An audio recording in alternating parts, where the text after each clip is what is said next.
Chapter 1446. Not leaving. Bigger confirmed with Yudikin again. It seemed that Su-Yun's plan had worked quite well.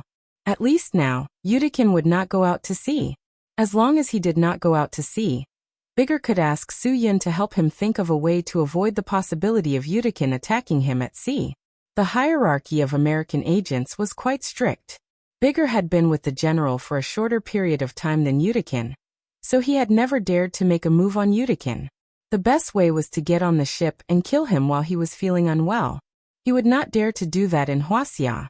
If the two of them fought, Su-Yun would definitely be the one to win. Only when they were sure that Su-Yun could not escape would the two of them make a move. Perhaps that was why Yudikin had been holding back all this time. Su-Yun was like a bomb in the arms of the two of them, but the two of them had no choice but to choose to believe in this bomb. If a bomb was carefully protected, it would not explode. On the other hand, their companions were like their own guns that could go off at any time. Therefore, compared to a gun, a bomb was definitely much safer. Bigger and Yudikin did not realize that they had fallen into Su-Yun's trap so easily because of their excessive cunning and scheming. Otherwise, why would they be in such a state of fear and trepidation? Even if they did not go out to sea today, the two of them would not be able to sleep. The more tired they were, the more advantageous it would be for Su-Yun. The plan was progressing step by step according to Su-Yun's plan. This time, Su-Yun was going to teach General Ade a lesson. He would let him know that he could not afford to offend one Guangxiao back then. And now he could not afford to offend one Guangxiao's soldiers. Trying to take advantage of Huaxia would be impossible in his next life, so he should just give up. Su-Yun knew that if he didn't teach that General Ade a lesson this time, he would probably continue to cause trouble. In that case, Su-Yun wouldn't have time to waste on him. It's useless to teach a little ghost a lesson. I've got to teach the King Yanluo of Hell a lesson. That's the only way to resolve the root of the problem. Su-Yun calculated that it was about time. He walked out of the restroom and calmly approached the two of them. Su-Yun had to maintain this calm expression so that the two could not see through him. If the two could not see through him, they would think that Su-Yun was on their side. This way, Su-Yun could rest easy and sleep comfortably. He would let the two of them suffer. Captain Yanlong, since we all have stomachs, why don't we stay here for the night? What do you think? Judikin asked, even though he already knew the answer. Su-Yun acted like he didn't know how to answer and said, I'll do whatever you decide. I'm your captive now. I don't have the right to choose. If I had the right to choose, I would definitely choose to let you release me. No. Captain Yanlong, we've been neglectful. You have the right to choose. Bigger was grateful that Su-Yun's plan had saved his life. In order to express his gratitude to Su-Yun, he had his own way. You can choose where we'll stay tonight. We'll satisfy all your needs. Seeing how Bigger fawned over Su-Yun, Judikin despised him even more. No matter how much you flatter him, it's useless. Yanlong thinks that he owes me a favor and is helping me. We can't leave tonight. Let's see what other tricks you can play. How embarrassing. After all, you're paying for me. I'll stay wherever you want, Su-Yun said. I don't mind. Captain Yanlong, since Bigger has said so, you should choose. Don't disappoint him. Judikin's words had a double meaning. Since you're going to stay on Qingdao, you should stay somewhere decent. You'll have a good memory in the future. Maybe you'll be moved by the general's sincerity and never come to Huaxia again. Although these words were meant for Su-Yun, Bigger felt that Judikin was implying that this was his last night in the world, and that he should enjoy it. No, he had to discuss with Su-Yun how to deal with Judikin. Yes, you choose, Captain Yanlong. If you don't mind, I'll share a room with you. You know we have to be careful, Bigger said. Judikin has been driving all day. It's time for him to rest. No. I'll share a room with Captain Yanlong. I'm not tired. I'm counting on you to sail the boat tomorrow. You can rest in a single room. Judikin smiled as if he understood people very well. He only did this to prevent Bigger and Su-Yun from gossiping. I'm fine. I'm not tired. Bigger frowned. If that was the case, it would be troublesome. How was he going to discuss things with Su-Yun? How about this? We'll sleep separately. I've already followed you here. It's not impossible for me to escape. But with your vigilance, I definitely won't be able to escape. Soo-yun said. I haven't rested well for a few days. I just want a good night's sleep. Didn't you give me the right to choose? This is my only request. Let's go to the Qingdao Movie Plaza base and stay at the newly opened movie hotel. It's a 5-star hotel with a 6-star rating. I heard that the people we'll meet there are Jennifer Lawrence, Yvonne Strahovski, Ashley Michael, Aubrey Plaza. Soo-yun listed a bunch of female leads in American photo shoots. They were all female celebrities. Hearing this, Yudikin and Beagle were stunned. Really? Of course.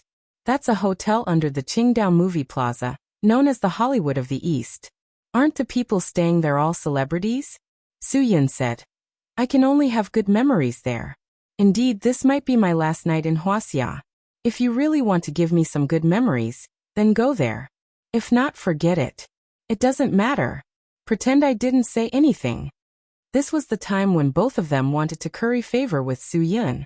Of course, no one would refuse. Besides, they might even see a famous model like Ashley Michael. Just thinking about it made them excited. Captain Yen Long, we'll listen to your arrangements. We'll all sleep in single rooms. If you have any special needs, just say the word. We'll pay for it. Judikin said generously. He did not care. After all, he had to be wary of Bigger. He would definitely not be able to sleep. It did not matter if Soo-yun and he were not in the same room. As long as they were next door, he would be able to hear them. Upon hearing this, Beagle immediately agreed. Yes, we should rest well. He had the same idea as Judikin. Since he would not be able to sleep, he did not have to worry about Soo-yun escaping from the room next door. He also did not have to worry about the other party conspiring with Soo-yun in the middle of the night. Once this decision was made, Soo-yun finally heaved a sigh of relief. The Qingdao Movie Plaza and the Qingdao Movie Plaza were completed at the same time. However, when the Qingdao Movie Plaza opened, the hotel did not participate. Now the hotel was fully operational. Bai Xiaoye was arranged by Zhuo Meiyan to be the person in charge. Bai Xiaoye was not afraid of inexperience. If she did not understand something, she could ask Ruan Qingshuang to teach her. Ruan Qingshuang had experience in managing the Xingkai Hotel in Xinjiang. She could teach Bai Xiaoye with ease. As long as Soo-yun went to the Qingdao Movie Plaza Hotel, no matter who he met, they would definitely be able to read his eyes. This way, the next step of the plan could be carried out smoothly. Soo-yun felt especially excited at the thought of this. Playing these games of life and death with General Ade's agents was getting more and more addictive. Soo-yun wanted to keep winning, until General Ade admitted defeat. Chapter 1447. The renovation standards of the Qingdao Film and Television Base Hotel were quite high. After all, after the film and television base was established, all kinds of activities would be held every year, and only celebrities would participate in them. As for the arrangements for these people, the higher, the better. This was related to the quality and status of a person. It wasn't that Zhuo Meiyan liked to be extravagant, but if she didn't do this, the reputation of Hollywood in the East wouldn't be known. Therefore, the quality had to be high, and it had to be unforgettable. Yudikin and Bigger covered Soo-yun's hands with clothes to hide what they couldn't let outsiders see. As soon as they walked into the hotel, the two of them were shocked by the quality of the place. It was completely out of their expectations. No wonder Soo-yun said that the people living here could be very tasteful celebrities and models. If they were those celebrities, they would definitely choose this place. The smoothness of the matter completely exceeded Soo-yun's expectations.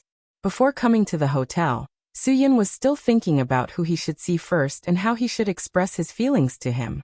He should let him pass on the message to Bai Xiaoye and tell him about his little sister's current situation. Moreover, he had to do it quietly. That person had to be smart enough to understand what he meant. However, when Soo-yun entered the hotel, he saw Bai Xiaoye, who was about to leave in the lobby. When Bai Xiaoye saw Soo-yun, she was stunned. This was too sudden. She had just had a small meeting with the housekeeping manager and security manager in charge of night work in the conference room. She had asked them to be more careful and responsible during the night work and not be too casual. After the meeting, she was about to leave the hotel to find a place to eat, and have a good sleep to make up for the tiredness from the busy work arrangements during this period when she saw her brother and two foreigners walking in together. Of course, Bai Xiaoya was very observant. She immediately noticed the clothes covering Su Yun's wrists. Su Yun sighed in his heart. The goddess of luck had always been on his side. He knew that Bai Xiaoya had noticed that something was wrong with him, so he immediately gave her a look.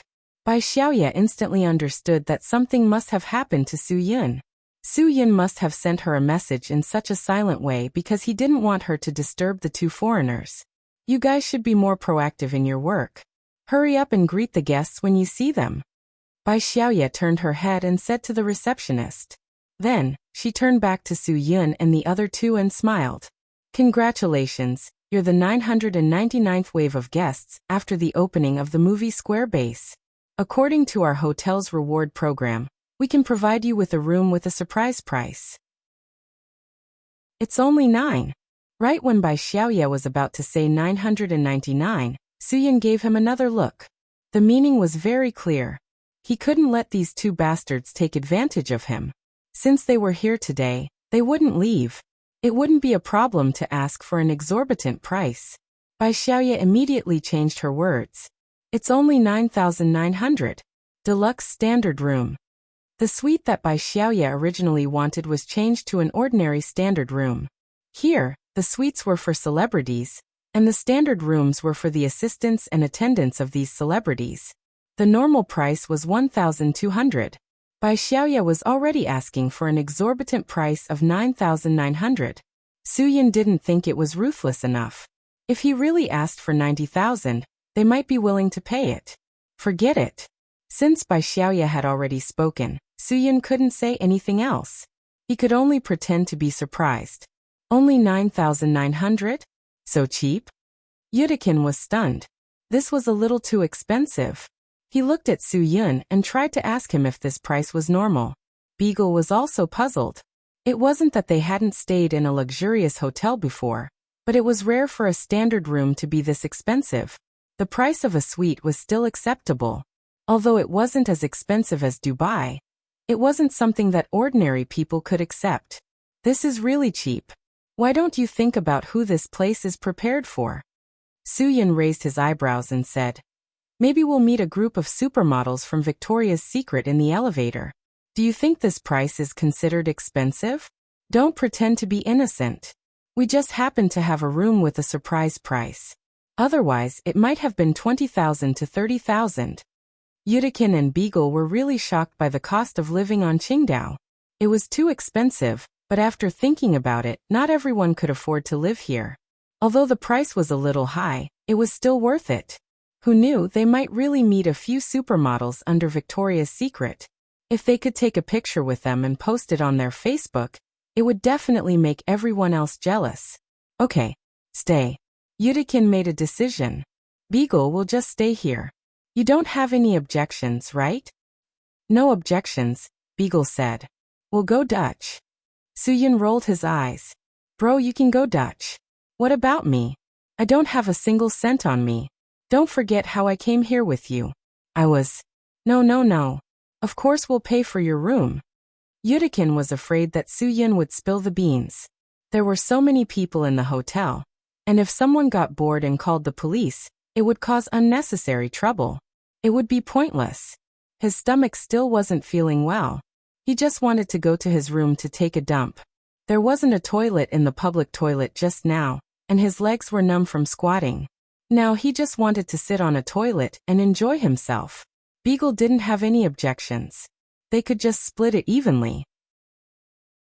It was 9,999 yuan. If each person gave an extra 5,000 yuan, there would still be 1 yuan left.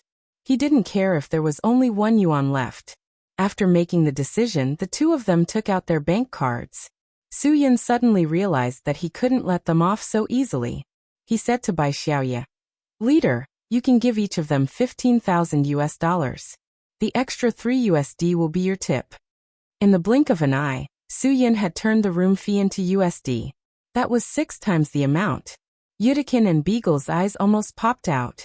They were working for the general, not some rich boss. They were dependent on the government's finances. Although their salaries weren't low, they weren't so extravagant that they could spend 15,000 US dollars to stay in a hotel for a night. USD? Isn't this Hwasia? Yudikin's eyes widened. He pulled Soo-Yun over and wanted to ask him if there was a mistake. Hwasia didn't charge USD. It was RMB. Of course it's USD. Don't you see what kind of place this is? 80% of the people staying here are international celebrities. Who doesn't pay USD? You two are really country bumpkins. Soo-Yun said rather helplessly. All right, hurry up and pay up. Don't embarrass yourself here. I really have to hand it to you. Isn't it just a few dollars? Why don't you think about how much the general will reward you if I go back with you? Yudikin and Beagle really couldn't refute this. They could only pretend to be rich. Each of them forked out 15,000 US dollars to experience the feeling of extreme luxury. This should be the feeling of heartache, right? Soo-Yun of course understood. He then said to Bai Xiaoye, right, give us an extra 300 US dollars. Give each of us a glass of your specialty drink. Heartache feeling. There's a specialty drink here? Heartache feeling? Yudikin and Beagle looked at each other. Although 100 US dollars per glass was quite expensive, they had already spent 15,000 US dollars. Why would they care about 150 US dollars? Try it. They had to try this specialty drink. After all, this was the most suitable drink for them, right? It suited their mood. When the 3 glasses of mineral water were handed to them, they really knew what heartache feeling was. 100 US dollars per glass of water. Anyone who didn't feel heartache was a coward. Yudikin and Beagle wanted to cry, but no tears came out. They were amazed by the depth of Hwasia's culture. Chapter 1448. The receptionist looked at Bai Xiaoye in surprise when she saw the 2 foreigners foolishly paying so much money. She admired her boss for being able to fool the foreigners with just a few words, especially the silly boy in the middle. She had dug a hole for the 2 foreigners to jump into. She didn't know that the silly boy in her eyes was the CEO of Sky Entertainment Group, which was part of the movie hotel. After getting the room, the receptionist whispered to Bai Xiaoye worriedly, "CEO Bai, will the Bureau of Commodity Prices investigate us for doing this? Isn't this equivalent to charging money recklessly? If we are caught, we will be severely punished. You have to think twice." Bai Xiaoye looked at the receptionist with a smile, and said in an extremely low voice, "Only the 2 of us know about this. If the Bureau of Commodity Prices investigates, then you have to be careful of your job. Do you understand?" The receptionist was startled and didn't dare to say anything. Just as she was wondering if she should leave the extra money for Bai Xiaoye whispered to her, "The money is in the public account. Whether or not we are charging money recklessly, Sky Entertainment Group will definitely pay the taxes that should be paid. Work hard, and this is none of your business." After getting the room card, Bai Xiaoye personally led Soo-Yun and the other 2 upstairs to the guest room. She needed Soo-Yun to give her more information, so that she could better help Soo-Yun and know what Soo-Yun needed. In the elevator, Bai Xiaoye didn't stay idle. She pretended to be relaxed and said to the 3 of them, "We just opened for business not long ago. If there's anything we don't do well, I hope you don't mind. If there's anything you need, you can call the service department." The 3 of them nodded. Soo-Yun suddenly coughed softly. Is there special service?" Bai Xiaoye was shocked, but when she saw Soo-Yun's gaze, she suddenly understood what Soo-Yun meant.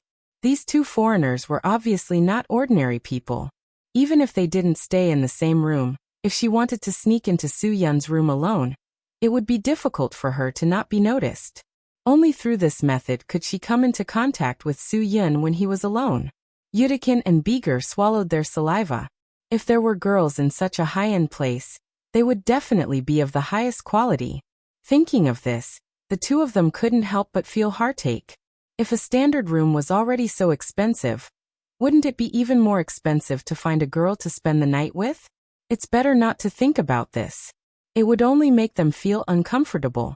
It's better to endure it and forget about it, so that they wouldn't be unable to sleep. "What kind of service are you talking about?" Bai Xiaoye said. We're a formal place. If you need a massage, of course, it's definitely not a problem." It's just that our technicians are all supermodels. The price might be a little high. I'll make it clear first. It's not that I don't believe in your spending power, but the price is a little too high. Bai Xiaoya's words were completely based on Su Yun's expression. When she finished speaking, Su Yun showed a very satisfied expression, and Bai Xiaoya heaved a sigh of relief. This guy is really something. He can come up with all kinds of ideas. The price is not a problem. Tell me, how much is it? Su Yun, we've already encountered rooms with surprise prices, and a friend paid for them for me. As for the rest, I'll do it myself. I'll definitely be able to afford it. After that, Su Yun said to Yudikin and Beeger, I'm sorry, brothers. Our Huaxia has rules. If you want to eat or drink, you have to fight to treat. This is not a problem at all. However, when it comes to finding girls for service, we have to go Dutch. Su Yun was just making things up. How many people would go Dutch when looking for girls for service? 6 out of 10 of them would be the first party accepting a bribe from the second party, and the remaining 4 would be the first party insisting that the second party treat them or bribe them. Okay, we'll go Dutch. Yudikin and Beeger were used to going Dutch, so they didn't think much about it. What they wanted to know was, how much? Su Yun raised his eyes at Bai Xiaoya. His attitude was clear. High price. These 2 bastards were so scared that they were paralyzed. Let's see how much they can take. I won't scare them to death. Bai Xiaoya returned a glance to Su Yun, indicating that she understood what Su Yun meant. Let's show these 2 foreigners the prices of Qingdao. If it's a professional supermodel level massage technician, this is the price. Bai Xiaoya stretched out her thumb and index finger. 88,000 per hour, 200,000 per night. After a pause, Bai Xiaoya added, US dollars. What the heck, this price scared even Su Yun, alright? Many small celebrities who do charity work only cost 100,000 renminbi, and they still have to accompany her for a day. Who could afford 200,000 US dollars for a night? One night was enough to buy an S-Class Mercedes-Benz. Yudikin and Beagle gave up immediately. They really did not have the money to afford such extravagant spending. Even if it was just an hour, they could not afford it. 88,000 US dollars was enough to buy a top-notch Range Rover in America. It's not cheap. Su Yun grinned and glanced at Yudikin and Beeger. Why, you 2 don't want to try it? As the saying goes, nothing good is cheap, and good things aren't cheap. If you think it's suitable, we'll have 3. Captain Yen. Even if we go Dutch, I don't have enough money. Yudikin smiled awkwardly. I'll pass. And my stomach. You know, I don't have as good a recovery as you. I can't afford it. Beeger immediately covered his stomach. Me too.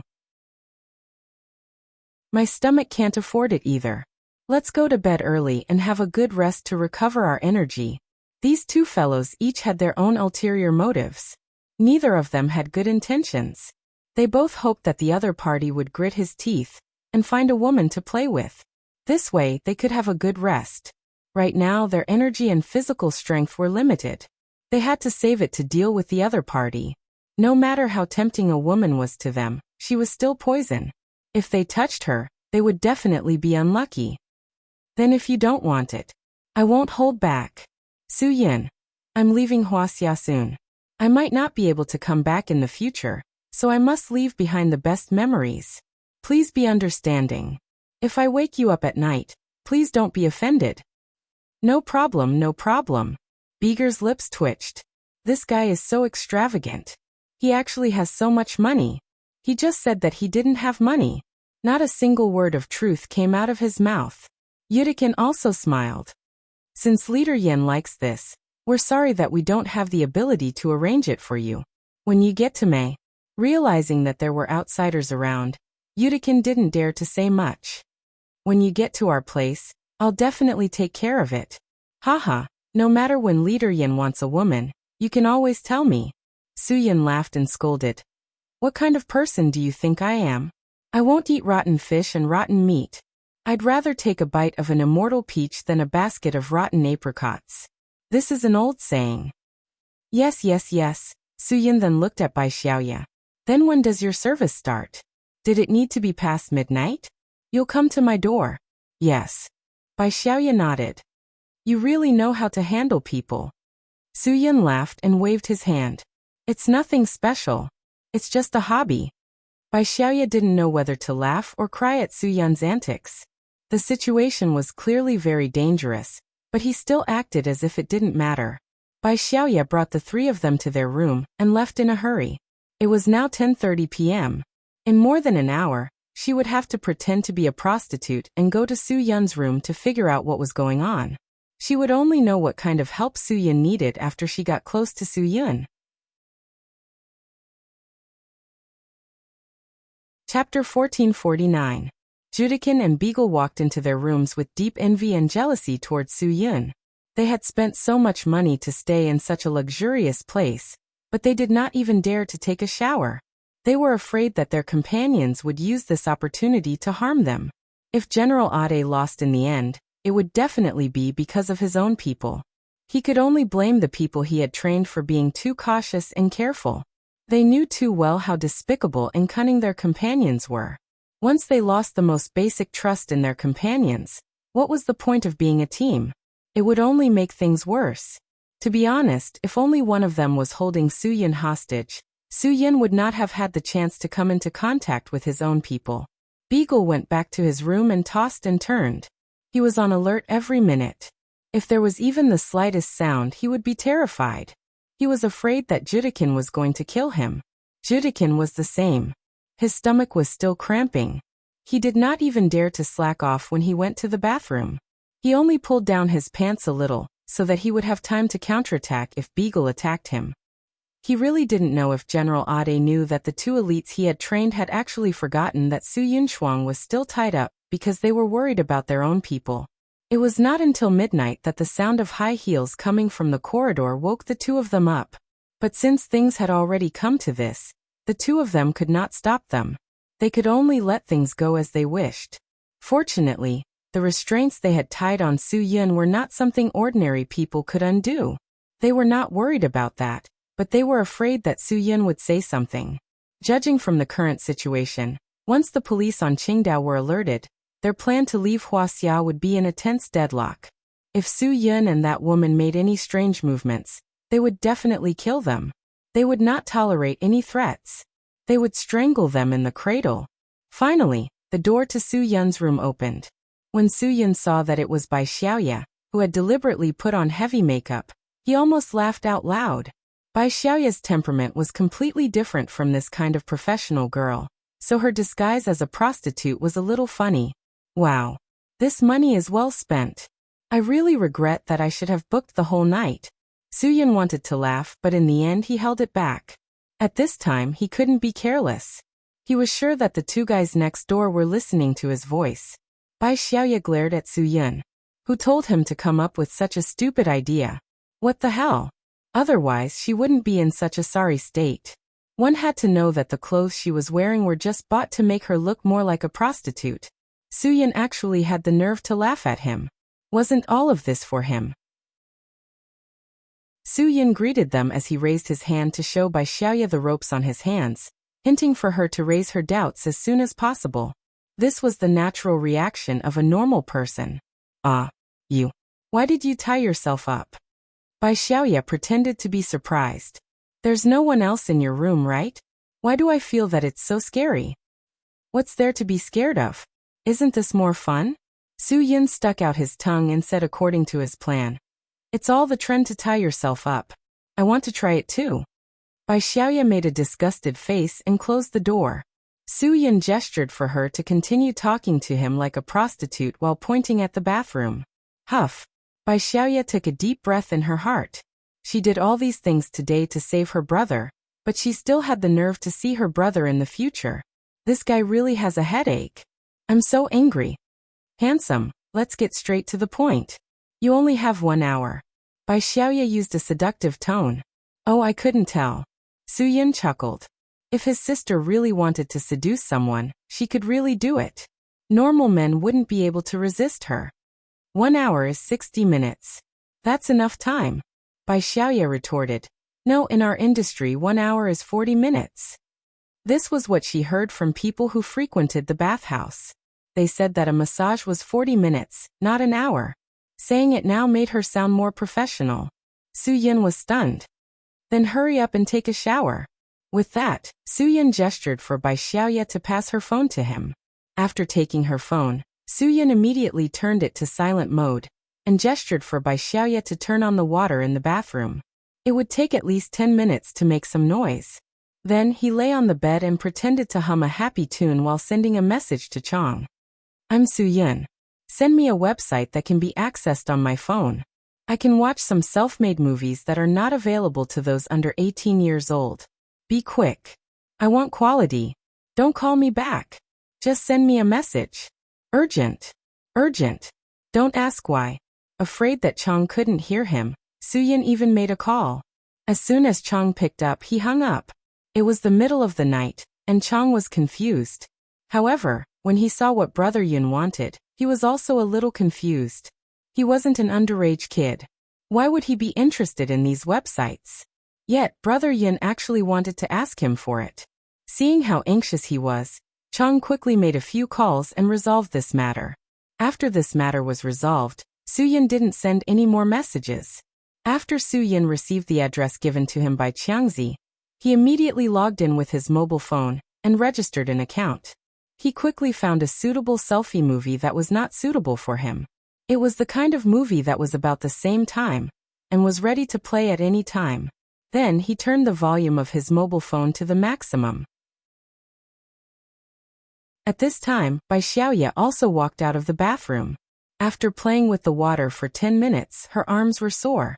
Without waiting for Bai Xiaoye to start, Su-yin said to her, "Beauty, let's start then." After speaking, Su-yin pulled Bai Xiaoye to the bedside and made a hush gesture, indicating that she shouldn't speak from now on. At the same time, Su-yin played a short video on his phone. Bai Xiaoye blushed when she heard the sound coming from the phone. Why did I have such an unreliable brother? He can think of all kinds of ideas. Oh my god. Bai Xiaoye was completely convinced by him. However, Bai Xiaoye had to admit that only Su-yun's brain could be so flexible.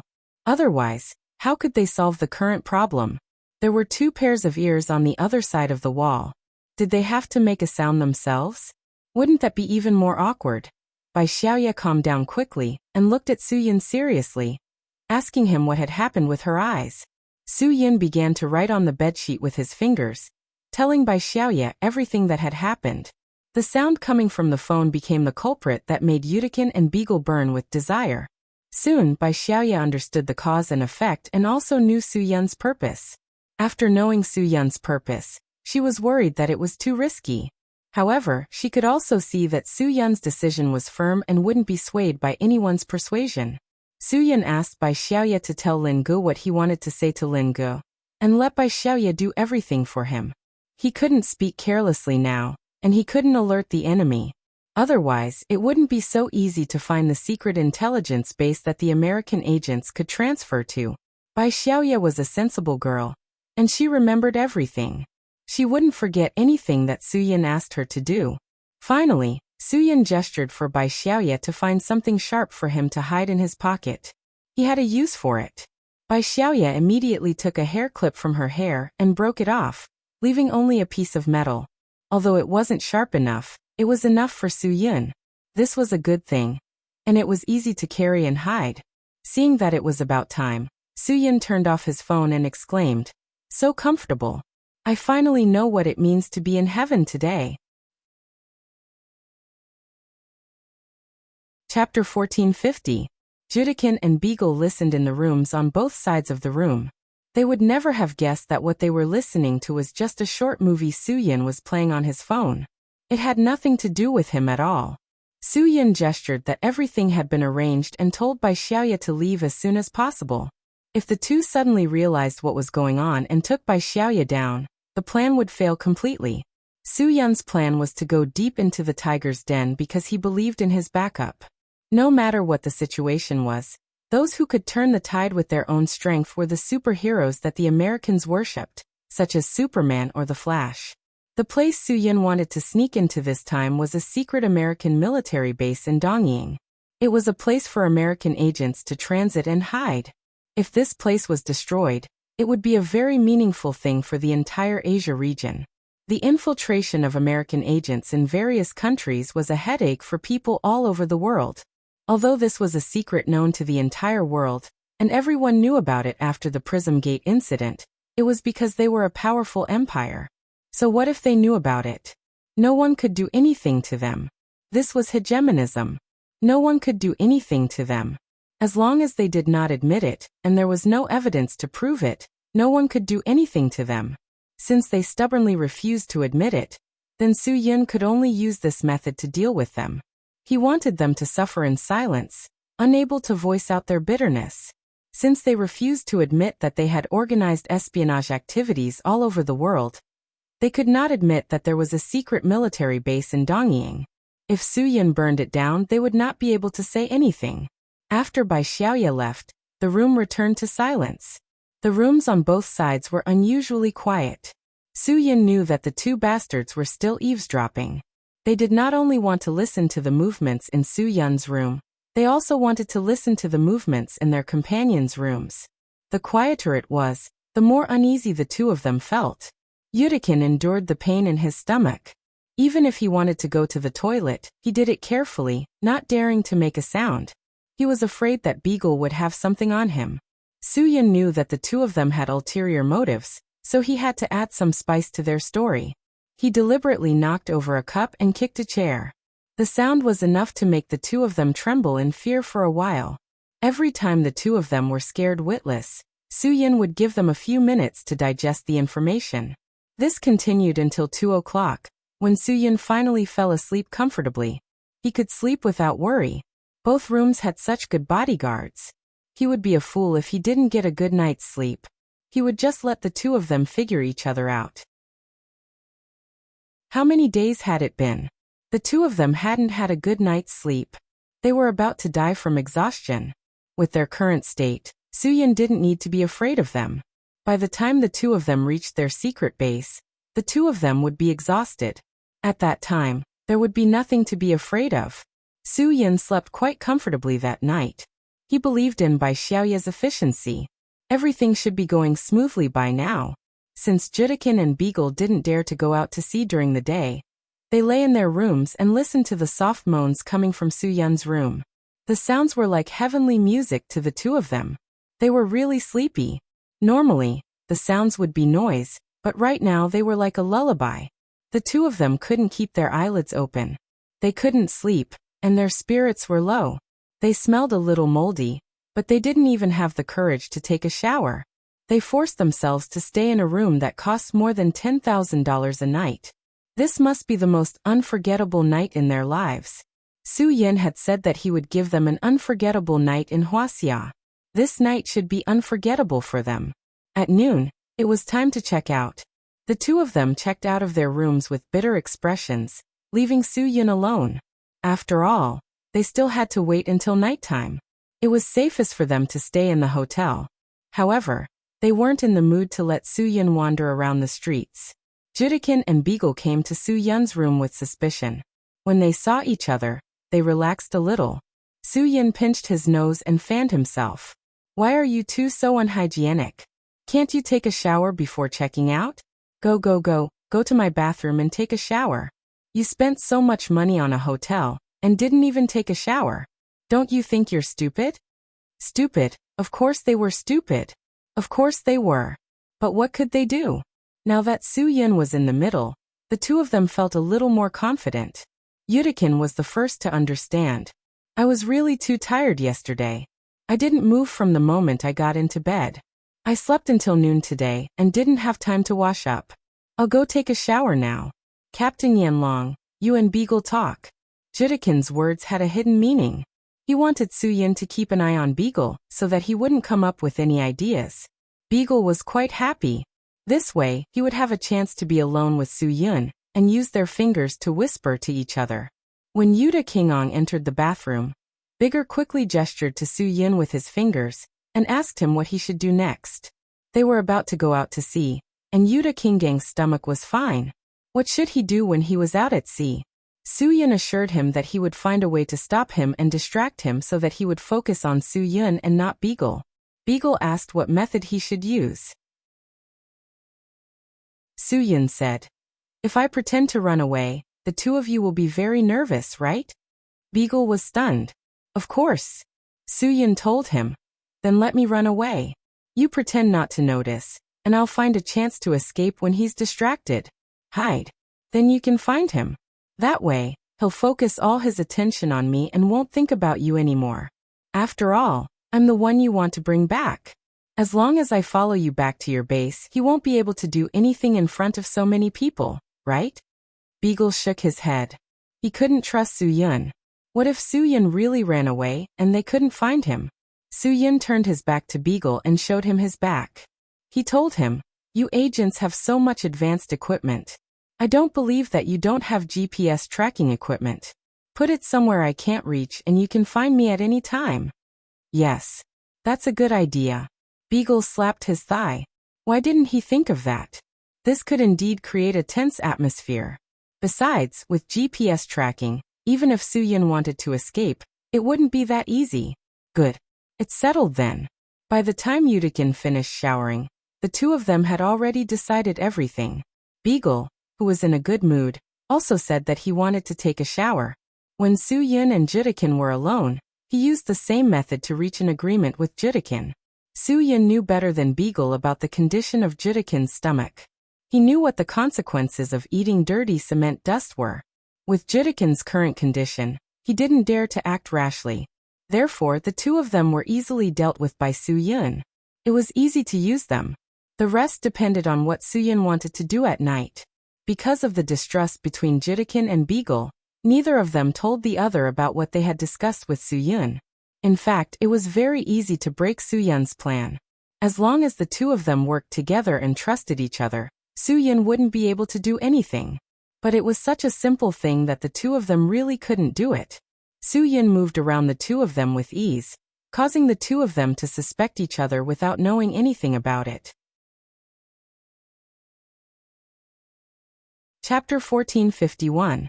When the sky finally darkened, Yudikin and Beager's emotions gradually became more and more agitated. When it was almost time, Yudikin quickly made a call. After some negotiations, they confirmed the time and location. Soo-yun definitely had no way of estimating the time, but he had heard the location of the sea. The location of the sea had been accurately guessed by Soo-yun. Since they were going to sneak out to sea, they couldn't go to the southern coastal areas. Although there were places with fewer people, it was still more dangerous than going north to the Yonko coast, which was east of Wangaswang. There were bigger waves on the Yonko coast. Even during the summer, there weren't many tourists.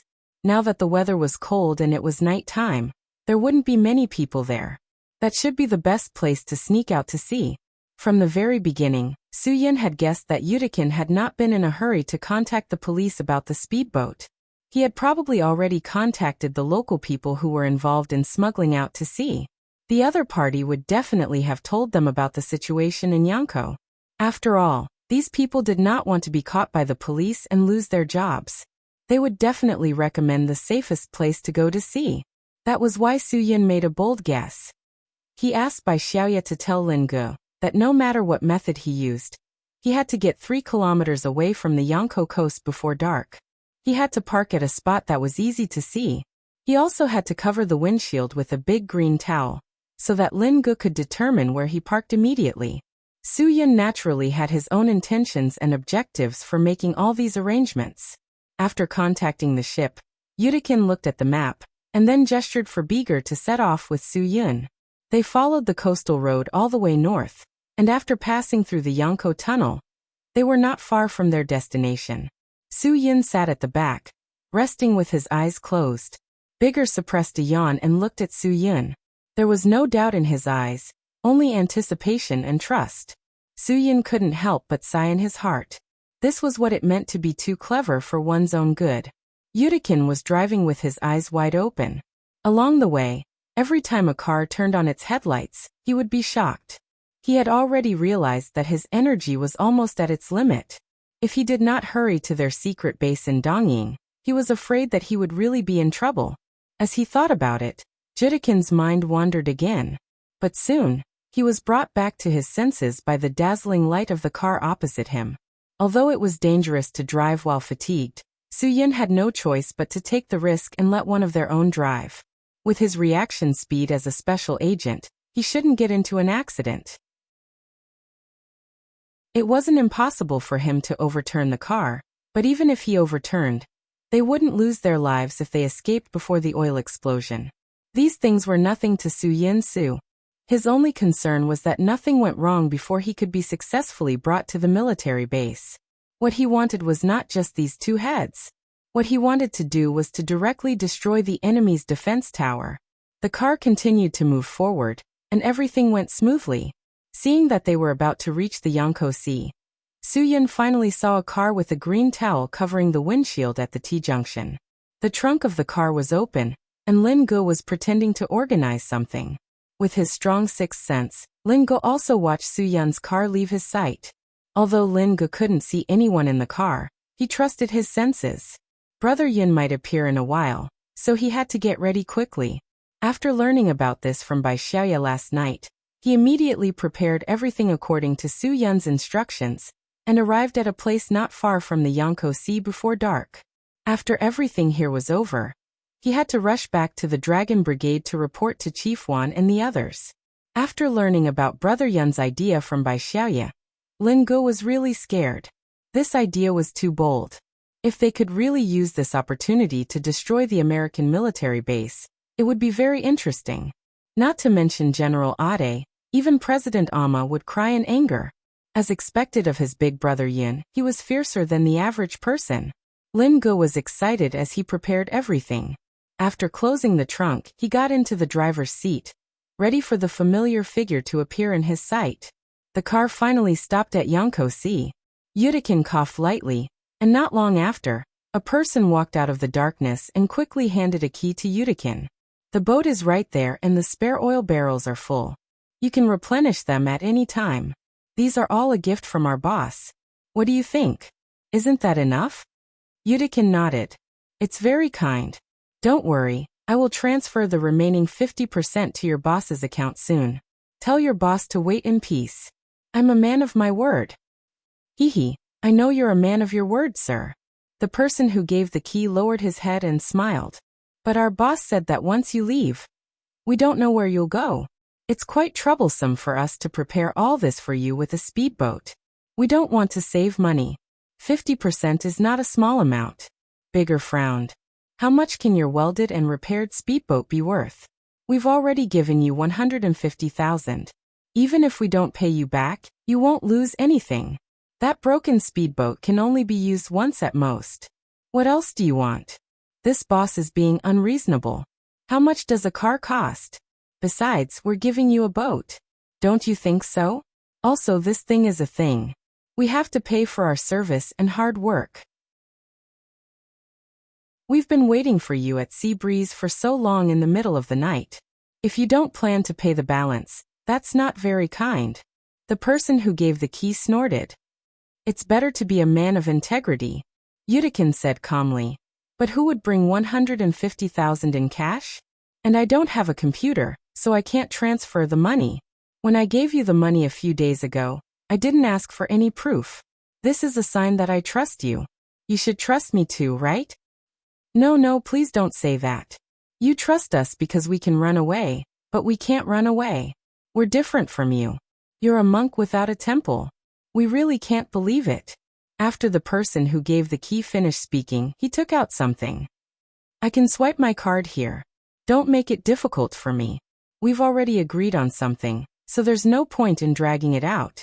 Yudikin sneered. They'd already asked for 150,000 for the worthless repair of that broken speedboat, and now there was no end to it. He was also a little annoyed. What if we don't give it to you? Bigger was not as polite as Yudikin and said bluntly. Then I'm sorry. The person who gave the key clapped his hands, and a dozen young men from Qingdao walked out of the darkness. All of them had calipers, and they were wearing small sweatpants and ill-fitting Adidas jackets. They walked out with slanted eyes, looking like they wanted to eat someone alive. Yudikin and Bigger smiled at each other. This was easy. These guys wanted to play like this, and it was exactly what they wanted. Su-yin couldn't be bothered with this. Go ahead and beat them up. These people who sold the boat to stowaways were criminals. They deserved a beating. If it wasn't for the fact that he had something important to do, Soo-yun wouldn't have let them go. It was just right for Yudikin and Bigger to teach them a lesson. This was also an opportunity for him to leave and find Lin-gu. Yudikin and Bigger had already discussed this with him, so they would definitely turn a blind eye and give Soo-yun a few minutes. These few minutes were enough for Soo-yun. Chapter 1452. Just as the guy who gave the key and the local thugs were about to deal with Judikin and Beagle, the two guys who had gone back on their word, Soo-yun was ready to escape. The moment the two sides exchanged blows, Soo-yun dashed away like a gust of wind. Even though Judikin and Beagle had noticed Soo-yun's departure at the first moment, they did not say anything. Instead, they turned their attention to the dozen or so thugs in front of them. To put it bluntly, if Judikin and Beagle were serious, the dozen or so thugs would not be able to last more than half a minute under their hands. They would all be killed in seconds. However, in order to create more time for Soo-yun to escape and make Soo-yun's escape more realistic, the two of them said in unison, "Be gentle, don't make too much of a commotion." Just because they said go easy on them, the two of them spent 3 minutes to knock the dozen or so thugs to the ground. They did not kill them, but only broke a few of their arms and legs. Whether they would be crippled or not would depend on their luck in the future. At least, they were lucky to still be alive.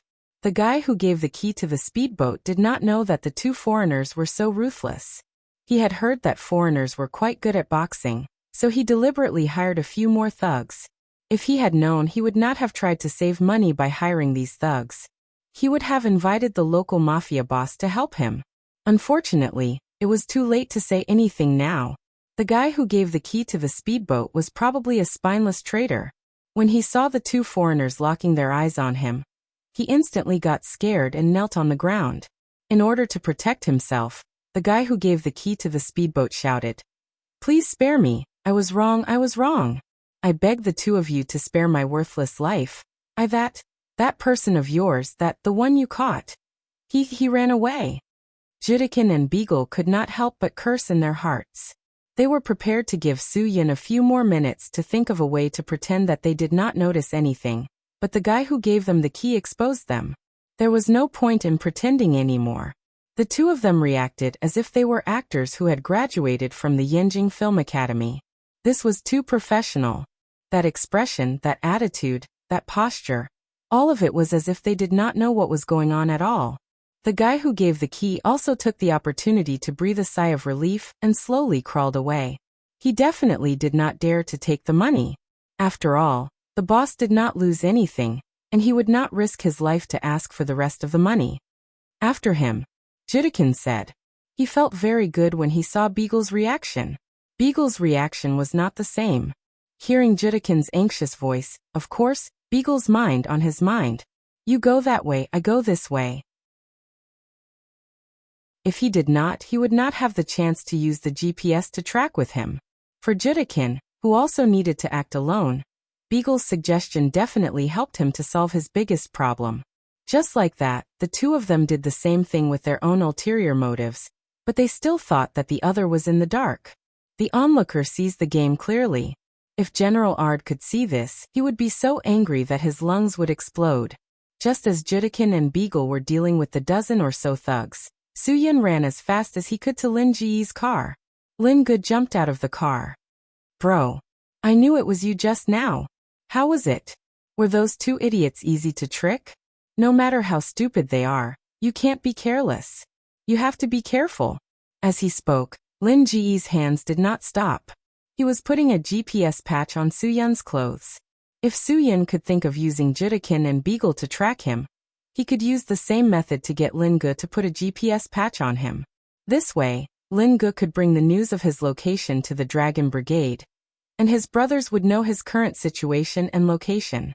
This way, they could attack from both inside and outside, and easily destroy the secret American base in Dongying. In less than 10 seconds, Lin-gu finished what he was doing. Soo-yun said to him, "Remember, don't act rashly. Listen to orders. When I'm not around, you'll have to take on the responsibility of following orders for me when you go to the Dragon Brigade. Understand?" "Understood. They should be here soon," Lin-gu said. We'd better prepare the scene now. Okay. Without another word, Soo-yun lay down about 10 meters in front of Lin Ji's car. Lin Gu stood by the car door and waited quietly. Very soon, the two of them felt two auras rushing over to find them. Soo-yun cried out and began to struggle on the ground. Lin Gu quickly got into character. Aya, don't you look where you're going? Why am I so F***king unlucky? Are you okay? You're a scammer. Let me tell you. I didn't break the rules. Stop pretending. Aya, my God. Why did I have to run into this? When Judikin and Beagle arrived, they saw Soo-yun being sent flying by the car. They were dumbfounded. The two of them came from the east and the west. Seeing the two of them, Lin Gu got into the car and shouted, "He's a scammer. I didn't run away." With that, he stepped on the accelerator, and the car sped toward the south. Judikin and Beagle stared at the disappearing taillights, and their minds went blank. No matter how good their plan was, if Soo-yun died in Huaxia, everything would be for naught. The general would never forgive them. Neither of them would ever forgive them. The two of them did not dare to think that their escape scene would go wrong. They were very upset. Just as the two of them were about to fall into despair, Soo-yun sat up and rubbed his arms and back. He cursed, "Damn the driver who ran away. Son of a B***T. You have no sense of social responsibility. People like you are not human." Seeing Soo-yun come back from the dead, Judikin and Beagle almost forgot that they were in an escape scene. They rushed forward to see if Soo-yun was seriously injured. Soo-yun waved his hand and said that he was fine. At the same time, he secretly gave the two of them a look. The two of them immediately understood. They quickly put on a furious expression and scolded Soo-yun for trying to run away. They also warned each other that they had to keep an eye on him. If something went wrong at the most critical moment, none of them could bear the consequences. After being led by Soo-yun, Judikin and Beagle finally had a little bit of trust in each other. The two of them could only trust Soo-yun. They did not know that they were both pretending to be focused on Soo-yun, and did not suspect Soo-yun at all. They did not even have the time to ask why Soo-yun was running away. They also did not warn Soo-yun not to run away anymore. After all, both of them were well aware of this and thought that the other did not know. It was not until they got on the small speedboat that Judikin asked the question in his heart. "Captain Yanlong, with your speed, you shouldn't have been hit by a car, right?" Soo-yun raised his hands for him to see. "If you tie your hands up, try to see if you can still balance. If you run into a drunk driver again, see if he aims to hit you. He will think that he is avoiding you." Judikin nodded doubtfully, but Beagle helped Soo-yun out by changing the topic. "Captain Yanlong, didn't we already talk about it? Why are you still running? You have been very cooperative before this." "I had no chance to cooperate. If I didn't run when I had the chance today, I would be crazy," Soo-yun said. "If I had the chance, I would have really run away. But if I didn't, I could only accept my fate."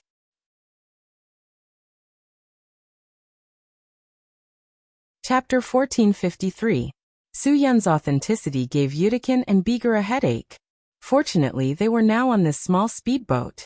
It was not cheap to buy something that could be considered a one-time use item for 150,000 renminbi. However, as long as they could bring Soo-yun back, it was worth it. "Where is your secret base?" Soo-yun said. "Now you can tell me. The boat is already out in the open sea. With the two of you watching, I definitely can't go anywhere. Since we're going anyway, there's no harm in you telling me. Otherwise, I can tell where it is when we get there." "You might not be able to guess where it is even if we get there," Judikin said. "However, there's no harm in telling you.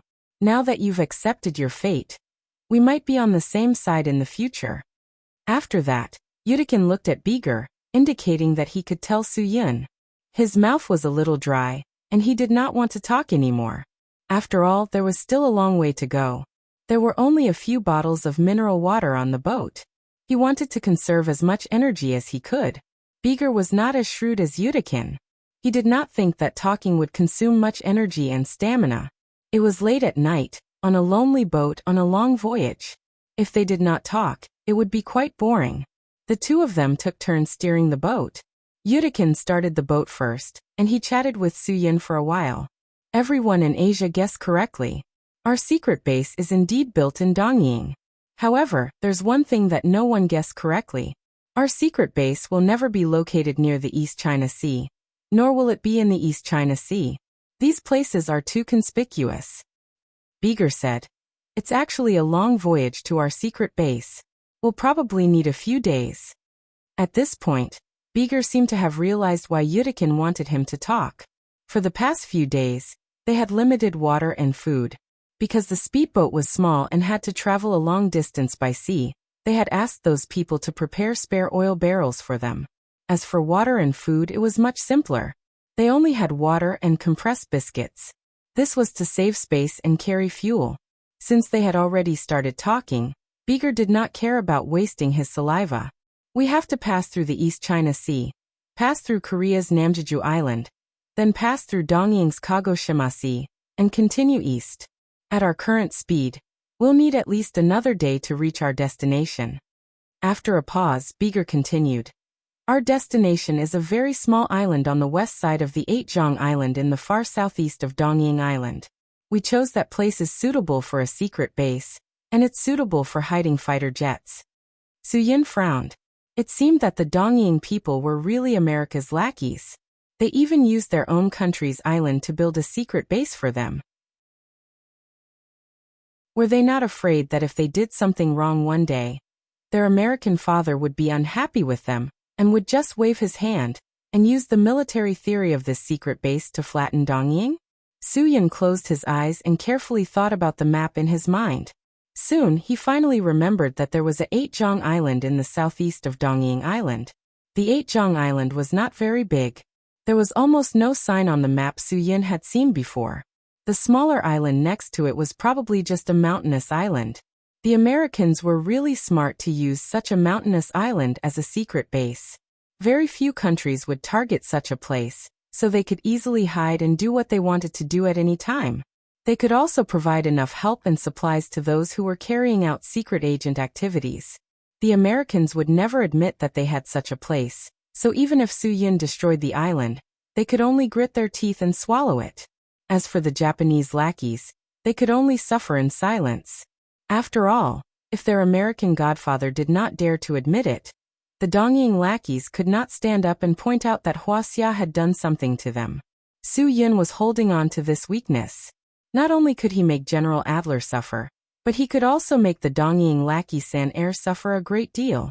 Let him choke on his words, unable to swallow or spit them out. Only then would Suyin feel satisfied. Time flowed slowly like water. The three of them had already lost count of how many nights and days had passed on this small speedboat, but he could clearly feel that his body's condition was constantly deteriorating. He had to admit that the conditions at sea were too bad. Yudikin and Beagle were at their limits.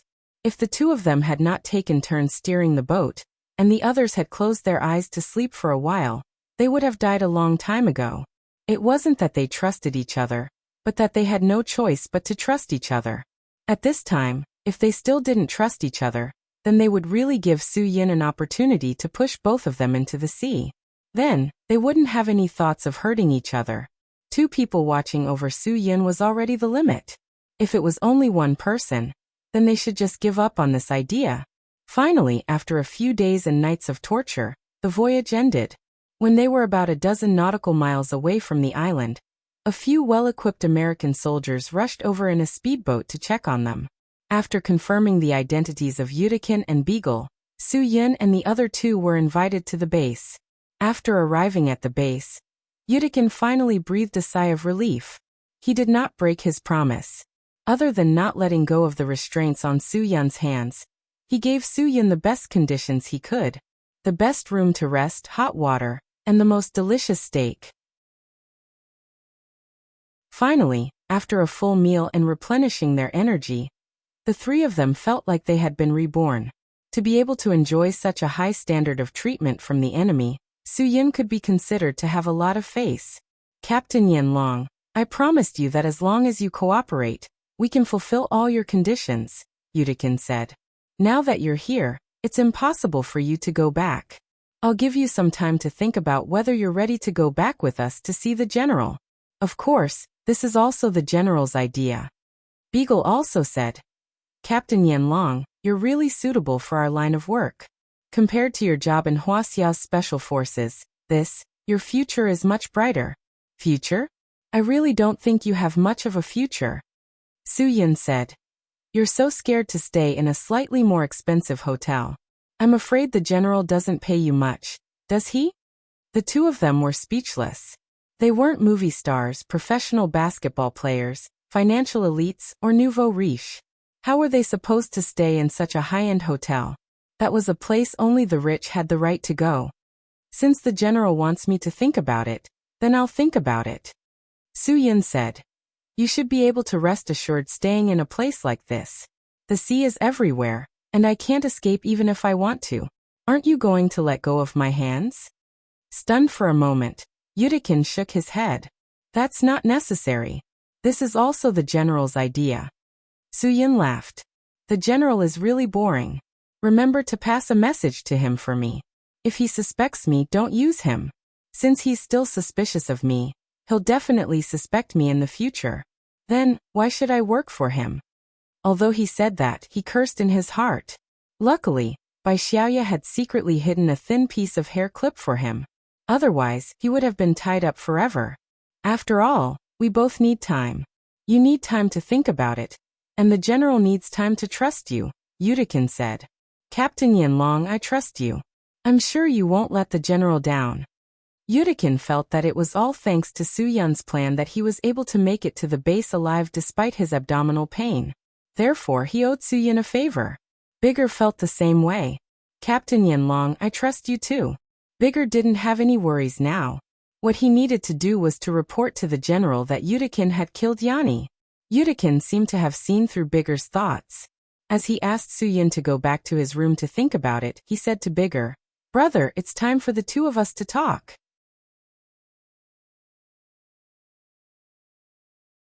Chapter 1454. For two people who were not related by blood, the word brother meant a lot of trust. It meant that the two people were very close. Although the word had been used many times in Huaxia, people who wanted to play tricks on you would still call you brother.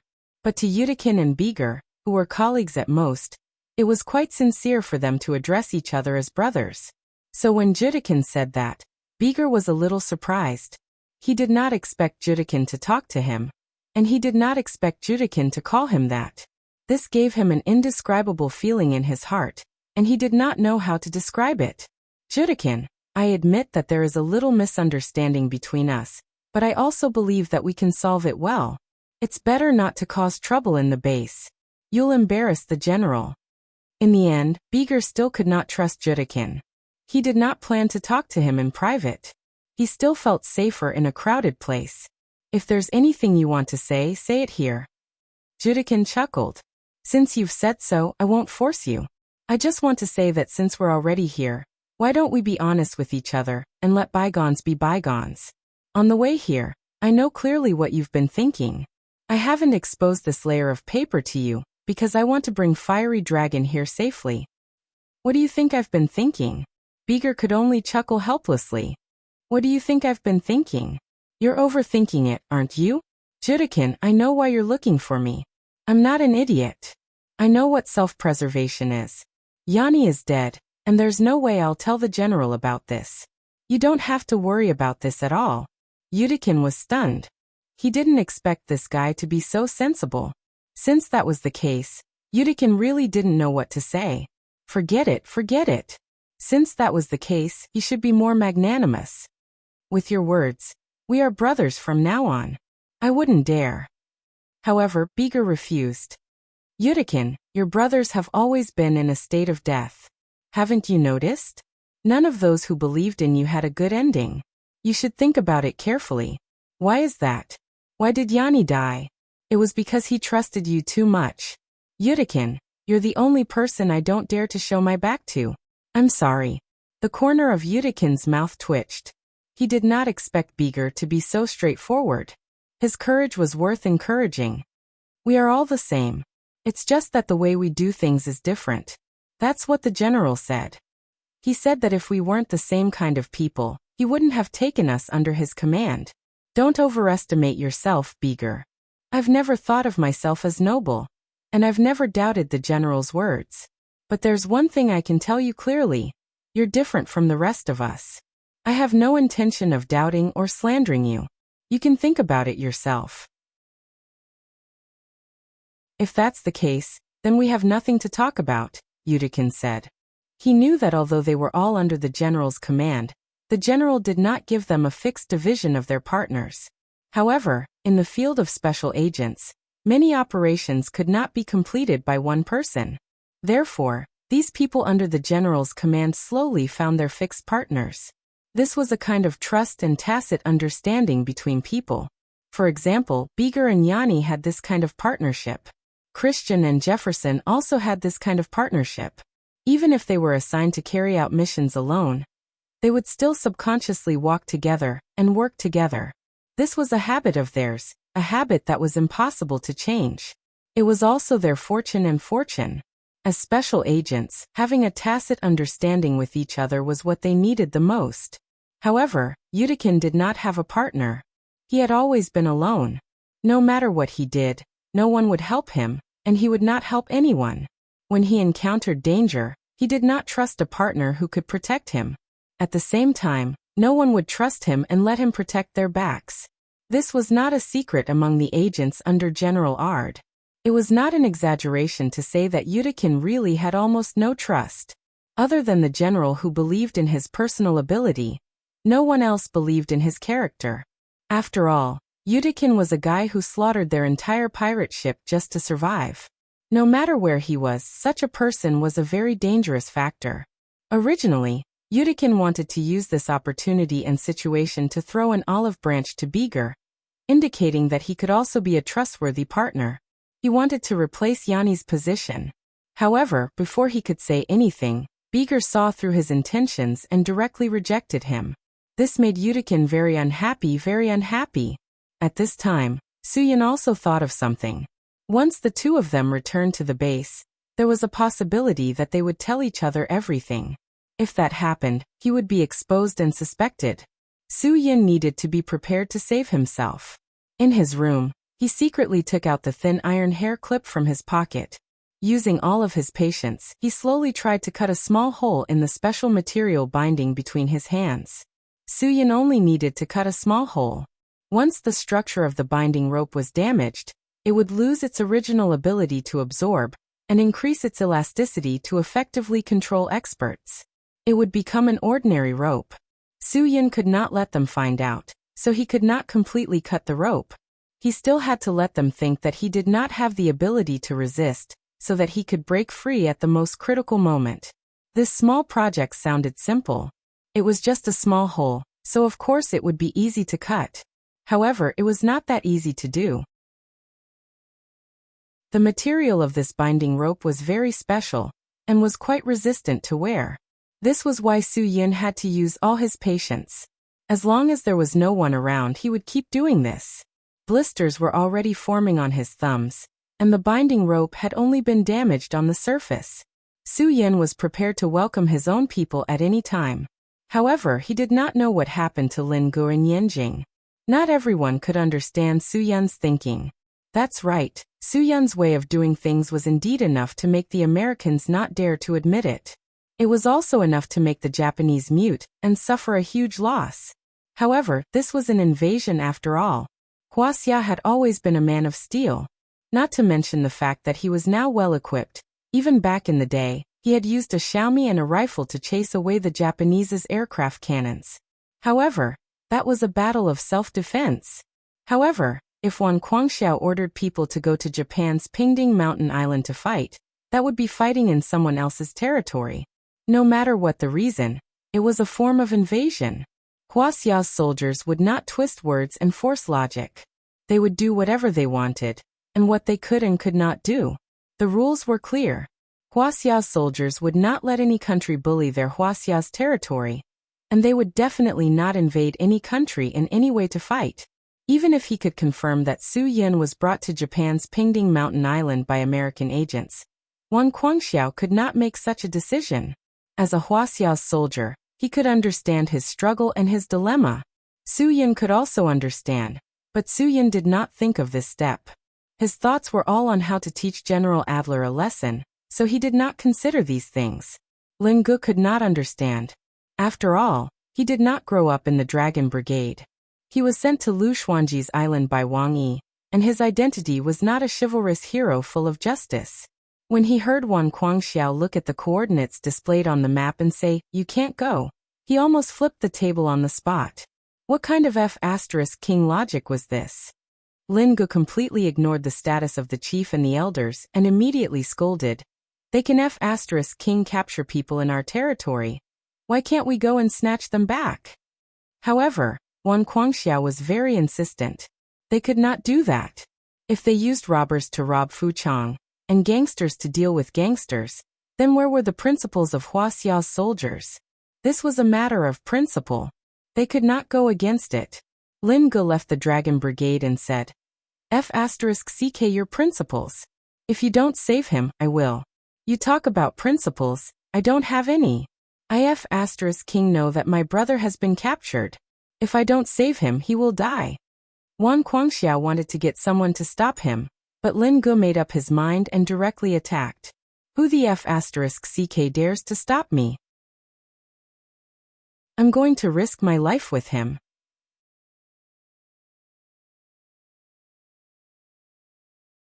Chapter 1455. Even though it was the chief's order, the Dragon Brigade did not stop Lin Gu in the end. It was not because of Lin Ji's words of risking their lives, but because they had also placed their hopes on Lin Gu.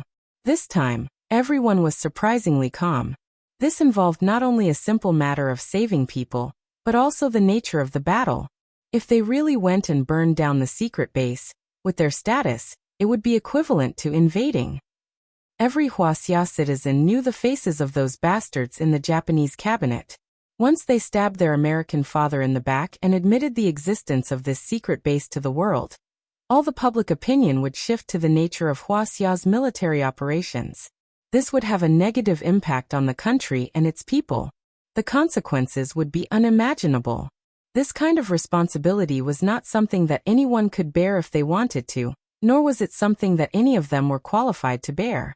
In the face of national interests and personal feelings, as the country's blade warriors, they did not even consider their own personal feelings and unconditionally chose national interests. Of course, they also felt uncomfortable. After all, they were flesh and blood. Giving up personal feelings would also make them feel extremely guilty in their hearts. They could only place all their hopes on Lin Gu. They knew Lin Ji's identity, they also knew Wan Leader, and they also knew Lin Ji's identity. As the last disciple of the evil god Lu Xuanji, they believed that he had the ability to help Su Yun. When Wan Guangxiao found out that they had failed to stop Lin Gu, he immediately understood the thoughts of his subordinates. He furrowed his brows and slammed the table angrily. He sighed helplessly and said, "This is simply nonsense. How can they compete with a secret base in the United States with just that little power? Isn't this courting death?" Wang Yi was silent for a while, then said, "If no one does this, then won't we really have to watch Su Yun die?" "No, that won't happen. I know Adele very well. He appreciates talents just like me. The reason why he ordered his men to take Su Yun away must be because of Su Yun's ability. What he wants is for Su Yun to surrender, not for Su Yun to die." Wan Guangxiao said, "This matter can't be handled so hastily. As long as Ada won't hurt Su Yun, we have other opportunities and ways to save Su Yun.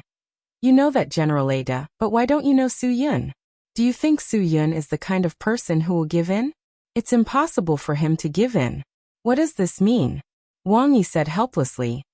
"This means that things may not develop as we think. This may mean that Su Yun's stubbornness will anger that General Ada. What if that happens? Who will guarantee Su Yun's safety?" Wan Guangxiao frowned. "Old Wang, so you agree with the decision of those brats? Let Lin Gu solve this matter through other means?" Wang Yi nodded. "Although I don't know how Lin Gu did it, I believe that as long as those who know Su Yun and have the ability to participate in this matter know about Su Yun's current situation, they will all help him." Wan Guangxiao was startled when he heard that. Wang Yi continued. I believe that Su Yin has the charisma and ability to make those people help him. If it wasn't for my identity, I definitely wouldn't watch him get into trouble. Wan Guangxiao was also anxious to save people, but he had to consider the big picture when he had to make a choice. This was where his responsibility lay, and also where his position was difficult. Just like in a small family, the head of the family would often be criticized behind his back. As long as he wanted to run a good family, he would have to do something that offended others. Wan Guangxiao wasn't running a small family. He was running the Dragon Brigade. This family was much more complicated. It involved not only the military, but also the country. It didn't matter if he was the bad guy. Some people could understand, some people couldn't, but it was fine as long as he had a clear conscience. In this generation, no matter what decision a person made, they would never be able to satisfy all the people around them. If he thought it was right, he would do it. The country gave him this power, which meant that the country trusted his decision, and any decision he made was right. That was why he could sit in this position. Sitting in this position, he had to put the country's interests first. This was Wan Guangxiao's principle. No matter how the world understood him, he was still him. He would always make decisions that were beneficial to the country. Even such a person had a soft spot in his heart. When Su Yin was taken away, although he said that he understood Ada and wouldn't kill him, he was still very worried in his heart. Wan Guangxiao didn't say it out loud, but it wasn't as if he didn't have it in his heart. He was silent for a while, then suddenly said, Old Wang, why don't I give her a call? She will definitely intervene in this matter. Who?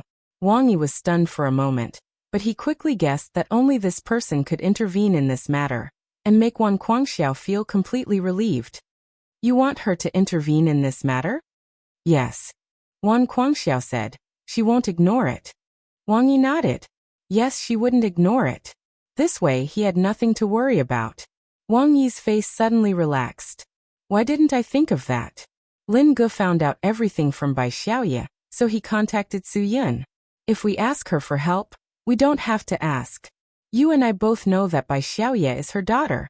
She won't ignore her son. Wan Guangxiao also understood this logic. In that case, there was no need to worry about Su Yin. If Zhuolingyue made a move, even the U.S. military base in Alaska, which could suppress the northeast corner of Eurasia, guard the Bering Strait, and control all the routes to Eurasia through the Arctic Circle, would tremble all over, not to mention a small island base. In that case, the one you have to worry about isn't Su Yin. Wang Yi shrugged and smiled helplessly. The one you have to worry about is yourself. With her temper, she wouldn't be the empress if she didn't seek justice from you. Wan Guangxiao laughed. As long as she could help Su Yin get out of this situation. So what if she came to find trouble with him? He would rather let her slap him twice and scold him for being a coward. As long as he could have the best of both worlds, what did it matter if he suffered a little? In Wan Guangxiao's mind, personal interests were always the most insignificant in front of national interests. Of course, Su Yin didn't know anything about what happened in Huaxia. These days he was still floating on the sea. When Lin Ge left Yanjing and returned to Qingdao, almost everyone put down what they were doing and gathered there, including Ruan Qingshuang and Qin Wan'er, who could not help much. None of them were absent. This matter could be considered the biggest difficulty they were facing. But everyone was surprisingly calm. Even Ruan Qingshuang didn't panic. She still remembered the first time she met Su Yin. She was so worried that she couldn't sleep for a few days just because some gangsters from the Fourth Wolf Gang threatened Su Yin. But now the enemy she was facing wasn't a gangster, but an American Secret Service agent. These days, she learned what was calmness and calmness by Su Yin's side. She understood that fear would only make people more and more powerless. She understood this very clearly. It was meaningless to panic. The first thing to do after encountering a problem was to calm down and think about how to solve it. That's how it is. After Lin Ge finished telling her the answer he received from the Dragon Brigade, he drank the whole glass of water in one gulp. He rushed back and forth and didn't even have time to drink water. Now he was anxious and angry, and the corners of his mouth were blistered.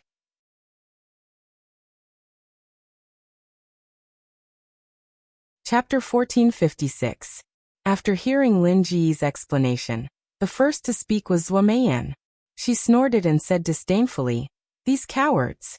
Su Yun has done so many things for them, but now that Su Yun is in trouble, they don't say anything. They don't even know basic benevolence. How disappointing. Special forces. Bullsh *T. Saying that they can't make a choice because of the country's reputation is just an excuse. Yes, that's a bunch of nonsense." Chang and the others who were brought up by Su Yun couldn't help but express their thoughts. They were anxious and afraid. If these thugs dared to touch Brother Yin, they wouldn't let them go, no matter how big of a bully they were. But they were King American Special Forces. It sounded like a movie, and they didn't even know where to start. Ruan Qingshuang didn't want everyone to be so agitated. She comforted them. "We can't stand in their position, so we can't deny their thoughts. But the country's reputation is very important. None of us can deny that. They have things they want to protect. Some things they can't do just can't be done. We can't force them to break other people's principles. Since they can't help, we can only rely on ourselves. Let's not talk about them."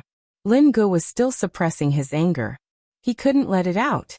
"Sister Shuang, the country's reputation is important.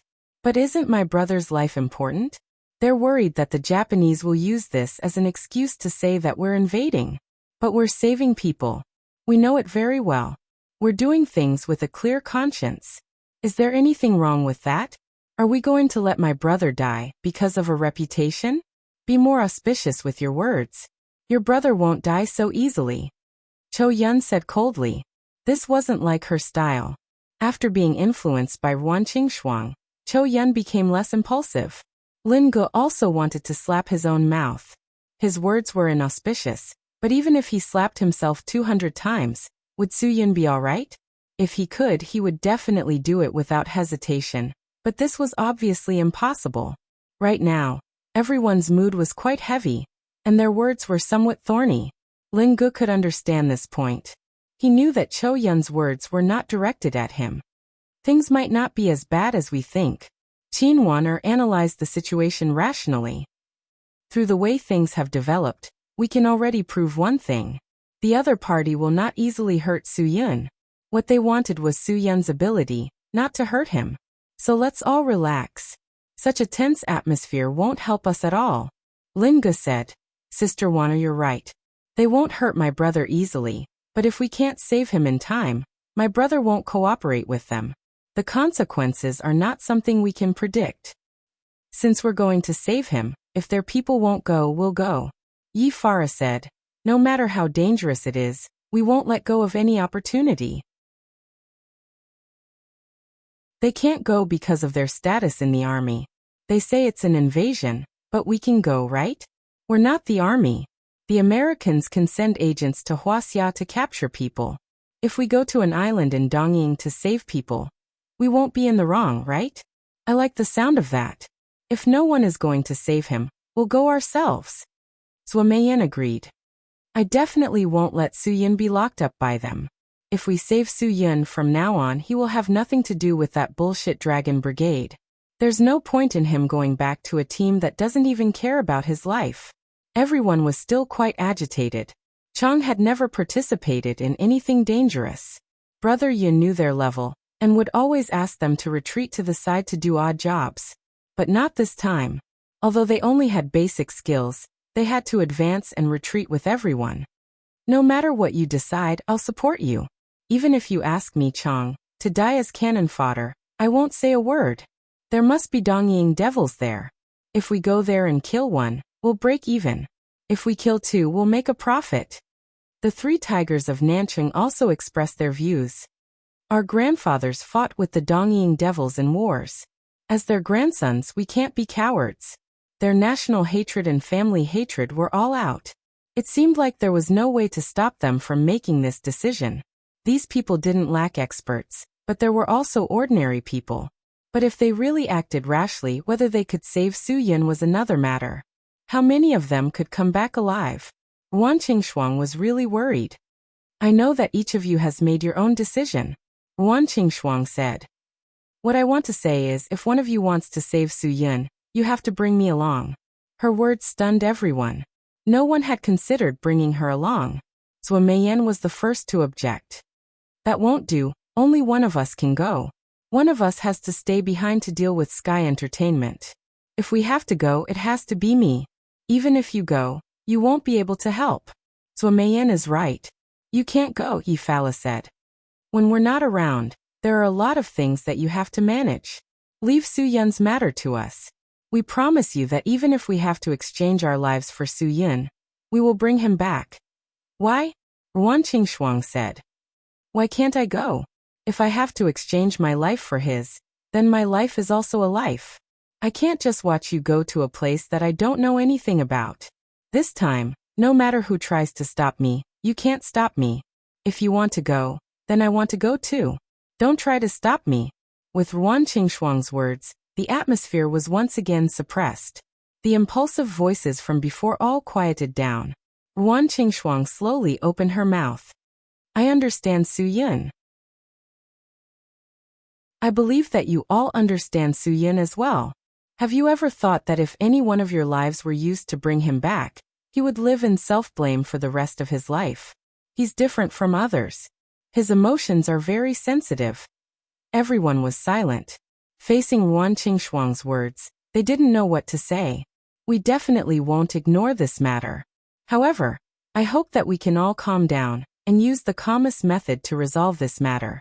This is beneficial to all of us and will help all of us, Ruan Qingshuang said. Being impulsive will only cause us to lose our chance. Bai Xiaoya, who had been silent, finally spoke. Sister Shuang is right. Being impulsive will only cause us to lose our chance. If we rush over without thinking, not only will we not be able to save him, but we will also let the other party know that we know my brother's location.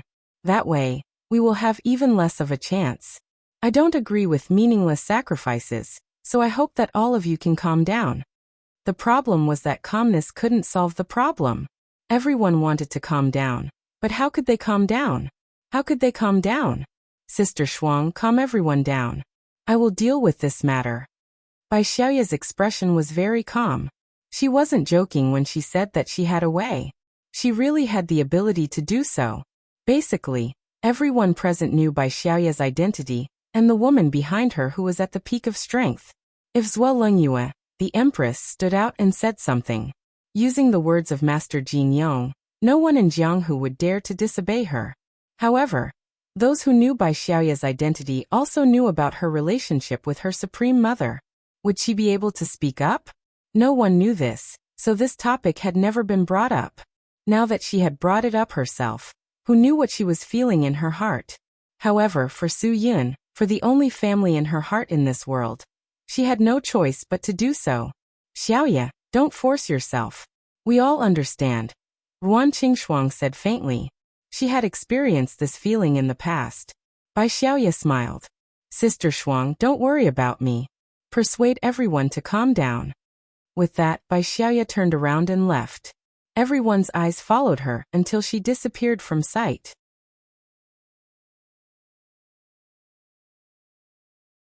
Chapter 1457. Sometimes the closer someone was to her, the harder it was for her to open her mouth. Especially after she had personally ruined the relationship, she couldn't even face it. Now it was really difficult for her to open her mouth.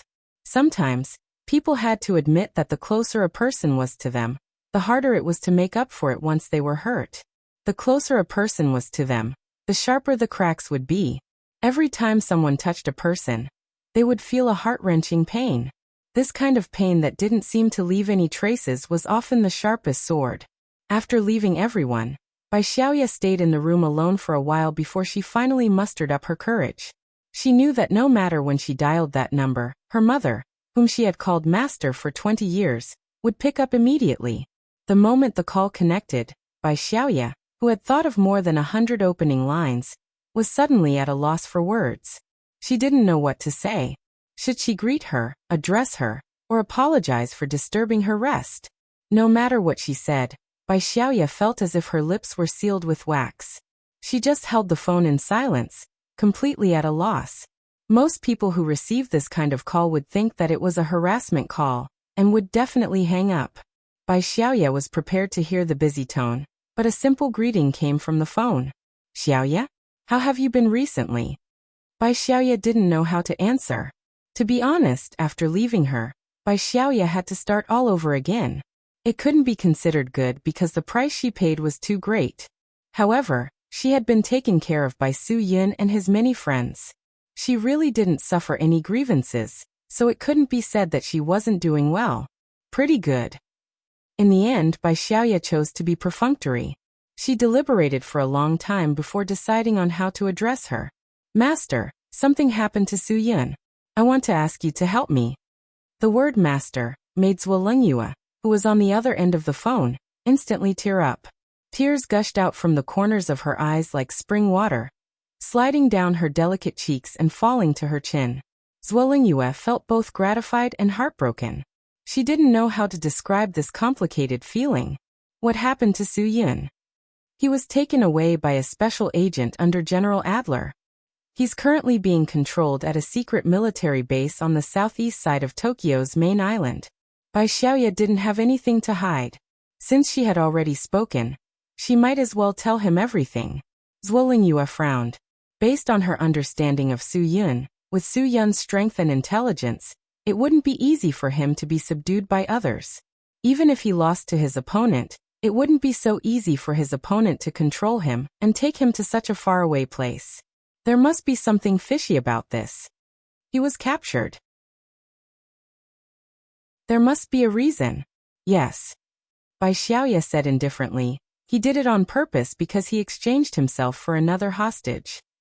Zhuolengyue knew that this guy wouldn't be caught so easily. No wonder.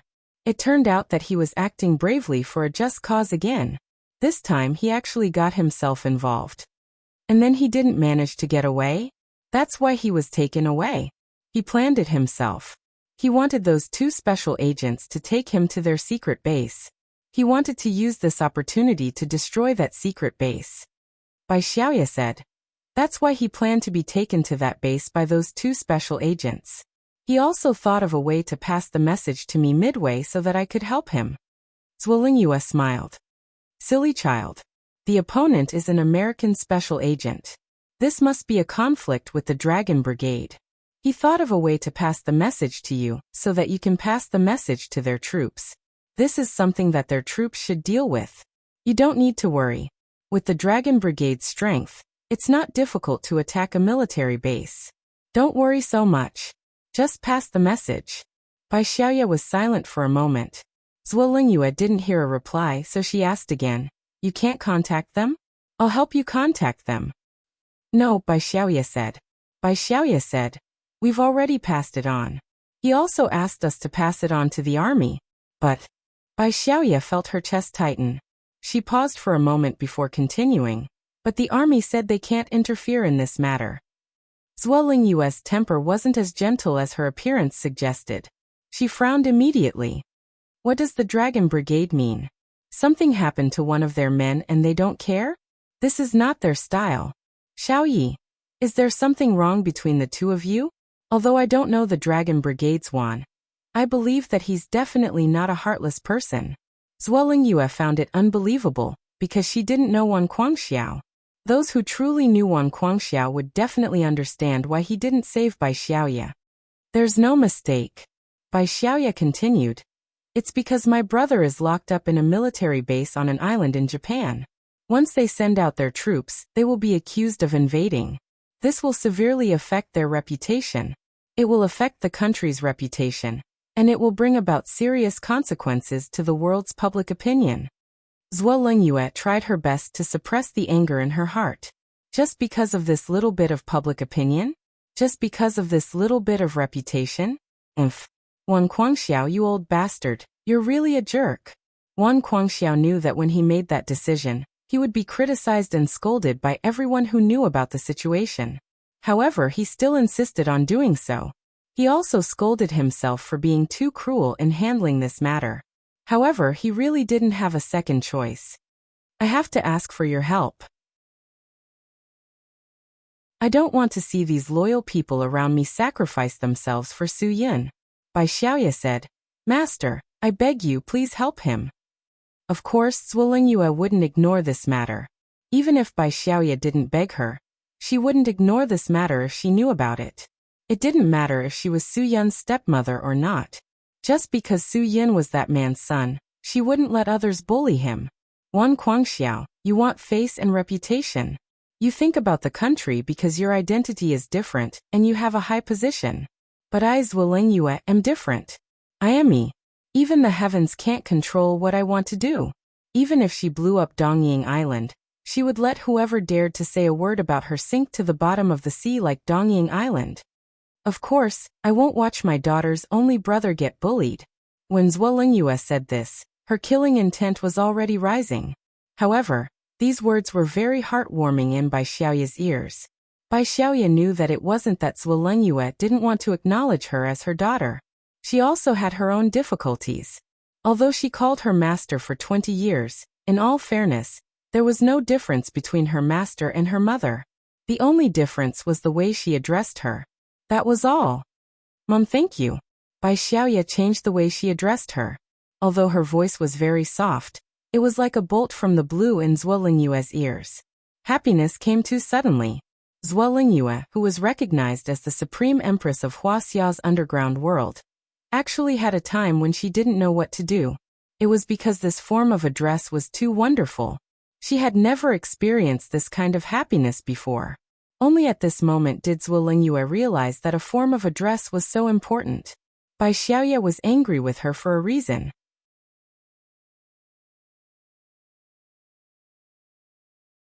Chapter 1458.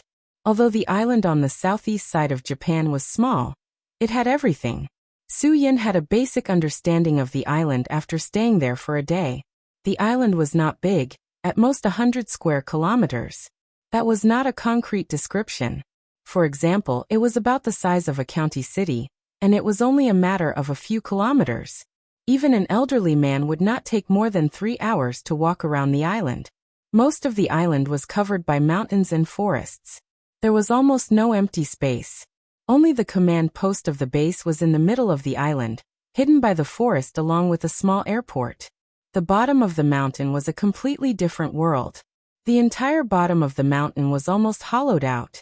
There were about 100 soldiers stationed there, and they were all elite troops. There were more than a dozen amphibious mobile equipment, a cruiser, several airplanes, and all kinds of weapons and equipment.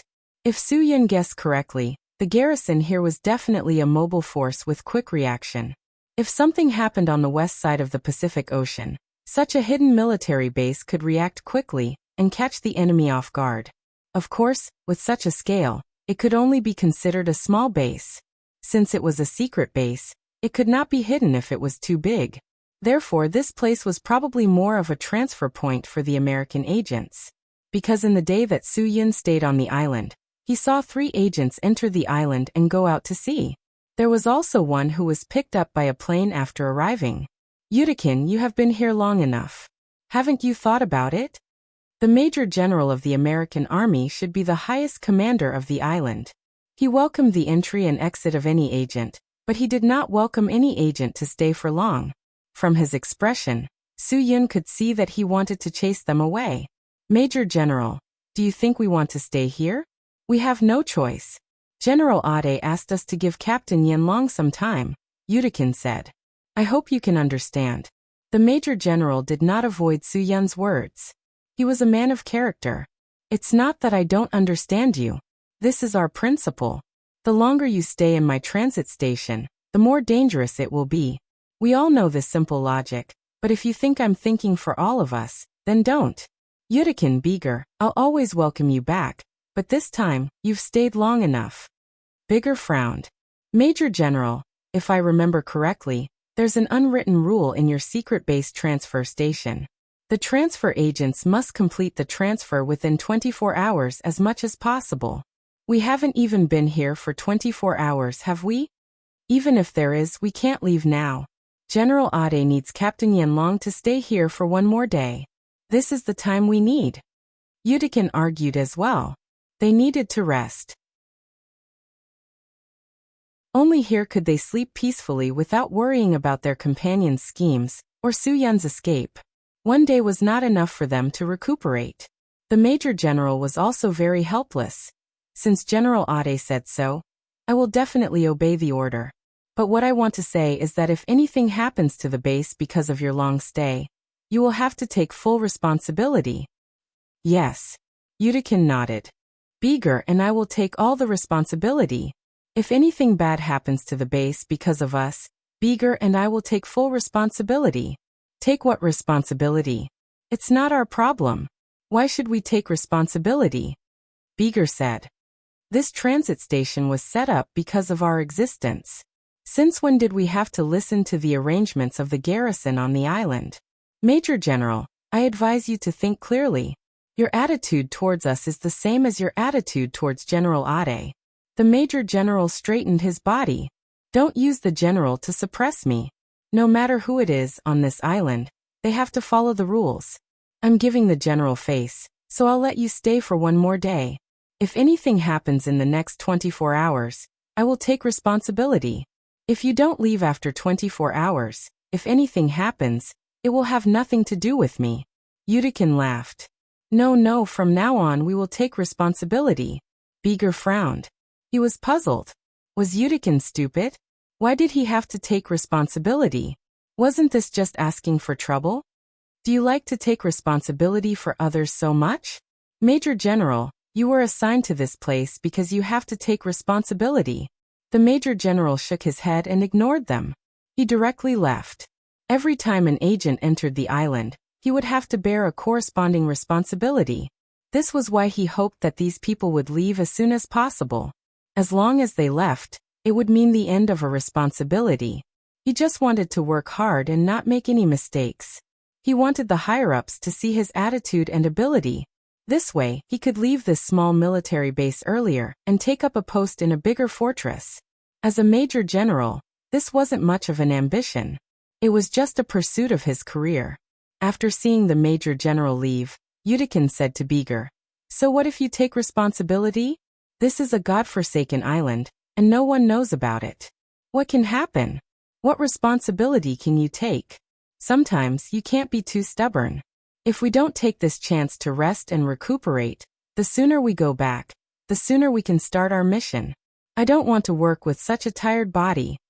Beager ignored Yudikin's words. "Of course, I want to rest for a few more days, but I just can't stand the way he doesn't dare to take responsibility. How can he be a general with this kind of tolerance? What's wrong with his face? I want to stay here and not take any responsibility for him. Let's see what he can do to me." Then you eat and drink from others. You have to bow your head when you're under someone else's roof, Yudikin said. You won't die if you're polite. Being stubborn might not be the same. Beager, as a friend, I'm warning you. If he can become a major, he must have his own abilities. It's better not to offend someone like him. Otherwise you can't take it. Humph. Beager rested for a day and recovered most of his strength. Naturally, he was a little arrogant. He's just a Major General. What can he do to us? Beager didn't know his place. Yudikin didn't remind him anymore. Just let him be. At most, he would die at the hands of someone else. This might not be a bad thing for him, but he would miss the chance to have a partner again. This was wishful thinking on Yudikin's part.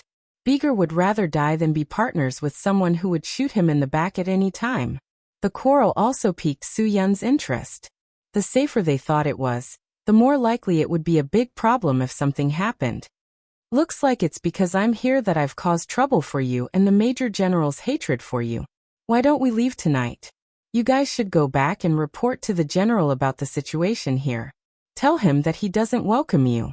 Captain Yanlong, we've embarrassed ourselves in front of you. You can think about it and rest here. We'll go whenever you want. This is the privilege the general gave you. You don't have to worry about our feelings, Yudikin said. The general wants you to think about it carefully.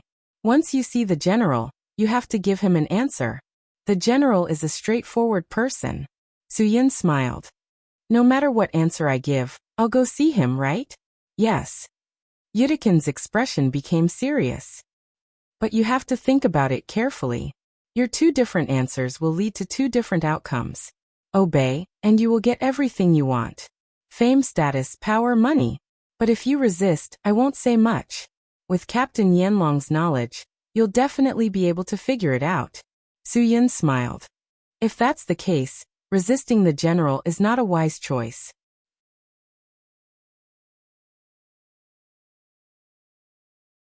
Chapter 1459. Su Yin took advantage of his free time and went to a cliff by the coast to calculate the time. It was already the 5th day since he left Huaxia. As for the slight time difference, there was no need to calculate. With the Dragon Brigade's reaction speed and mobility, it should be time for them to take action. But now the sea was so calm. This was not the kind of calm before danger, it was a kind of peaceful feeling. Did something go wrong? Su Yin was stunned. Lin Ge was experienced and quick-witted. He could not have messed up such a big thing. After calming down and carefully considering the pros and cons, Su Yin suddenly realized his biggest mistake. After a long period of lack of discipline in the army, he had forgotten the most basic task of protecting the country. First of all, he could not let the country's reputation be tarnished.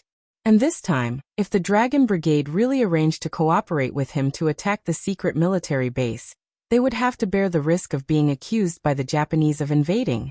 This was an operation that could only be carried out with the country's reputation as a guarantee. Not to mention Wang Guangxiao. Even if Su Yin knew about this in the Dragon Brigade, he could not bear such a risk. Now, Su Yin was very sure that the chief would never arrange for his brothers to carry out this mission. He had considered everything, but he had forgotten the identities of his brothers in the Dragon Fury team. He had forgotten his own identity. This mistake made Su Yin a little frustrated. He was not upset that no one came to rescue him, but he was upset that his mistake would make things difficult for Lin Ge. Lin Ge was not a soldier, and he did not have the mindset of putting the country's reputation and interests first. His master, Lu Xuanji, was originally a person who did things his own way, so he chose to live on an island in the Caribbean Sea. Lin Ge, who grew up under the influence of such conditions, would naturally bear the risk of this matter. However, Su Yin was very clear that while Lin Ge was able to organize a sufficiently powerful team to rescue him, without tacit understanding, cooperation, and combat experience, even if they were able to obtain the final victory, the losses they would suffer would definitely be quite severe. And all of this would be caused by Su Yin's overconfidence and arbitrary judgment. These were the things that made Su Yin vexed and depressed. Everything that could happen would become a huge stone hanging in Su Yin's heart. Captain Yanlong, what are you thinking about? I called you several times, but you didn't respond. Yudikin slowly walked over from not far away. He was not worried that Su Yin would be alone on the cliff looking at the sea. If a person with his hands tied wanted to jump into the sea and escape to the mainland of Huaxia, where it would take a few days to travel by boat, it would be a complete fantasy. Therefore, as long as he was at the base, Yudikin did not need to keep an eye on him at all times. At this moment, he just felt that Su Yin had been silent in this place for a long time before he came to take a look. He hoped that Su Yin had thought it through during this period of time squatting on the cliff, and would work with them in the future.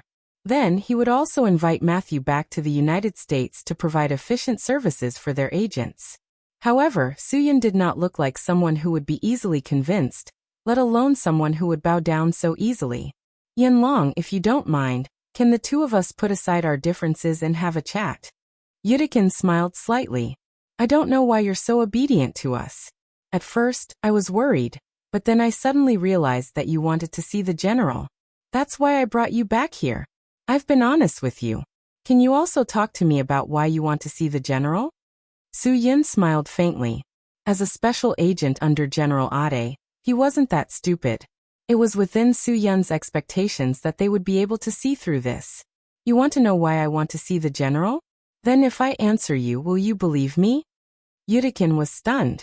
Su Yin was really sharp when it came to judging people. Indeed, although he said that he would be honest with him, no matter what answer Su Yin gave him, he would not believe him 100%. This was a habit he could not change. Yudikin smiled awkwardly. Maybe not before, but now since Captain Yanlong said so, I will definitely believe you. Forget it. Su Yin said nonchalantly. How can a fellow who doesn't even believe his own people believe the words of an opponent like me? Your words might be able to fool primary school students below 3rd grade, but forget it if you want to fool me. I said that I want to see the general because I want to tell him personally to stop messing with me. If he does, I'll make him suffer.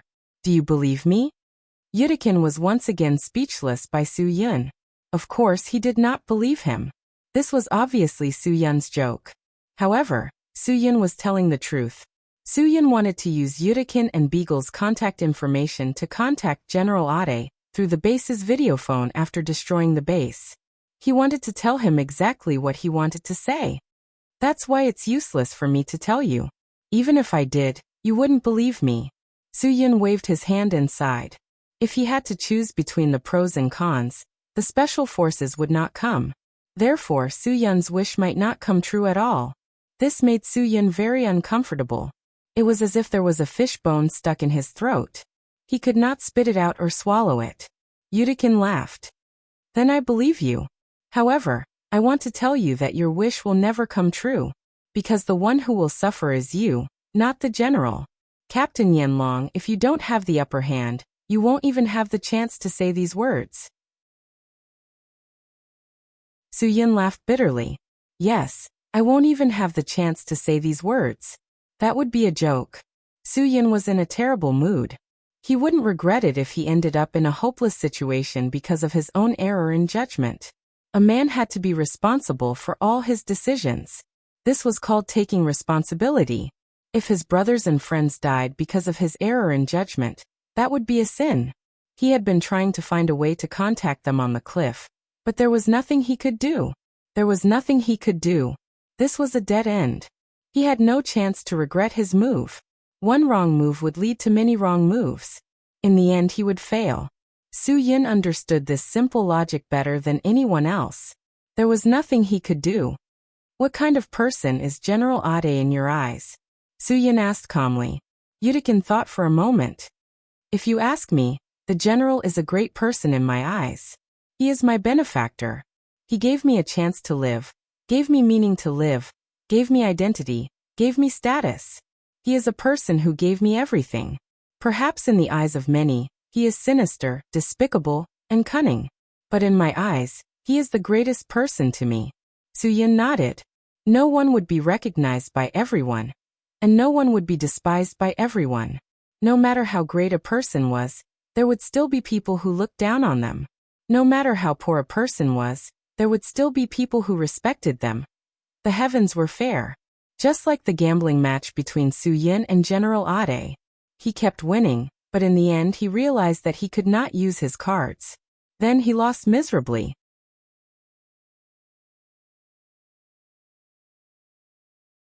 Chapter 1460. Su-yun was not someone who would easily accept his fate. He looked down at the ropes that had been broken by him. If there was still a chance, it would probably be on the plane to evacuate the island. If he won, he would be able to escape unscathed. Although he would not be able to achieve the final goal of destroying the secret base, he would be able to bring the two bastards back to be dealt with. If he did not win, Su-yun would not let them leave so easily.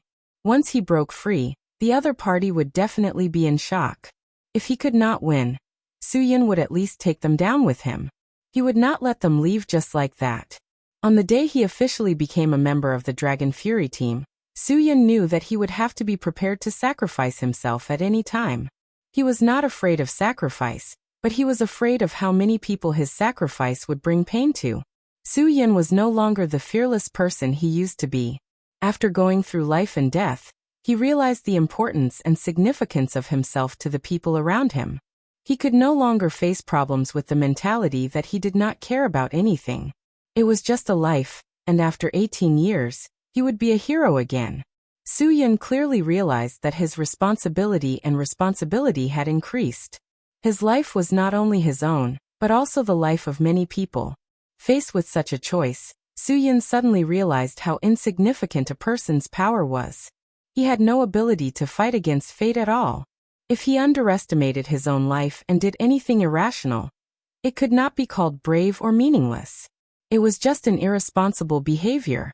Captain Yanlong, I think you have something on your mind? Yudkin raised his eyebrows. The Su Yun he was facing now was a completely different person from the one he had met a few days ago. If you are just thinking about your homeland, family, and friends, then as a friend and a partner who may work together in the future, I would like to apologize to you. But if you're still thinking about other things, I'm afraid I'll have to remind you that even if you're a dragon, it'll still be difficult for you to escape. Su Yun suddenly turned around to look at Yudikin.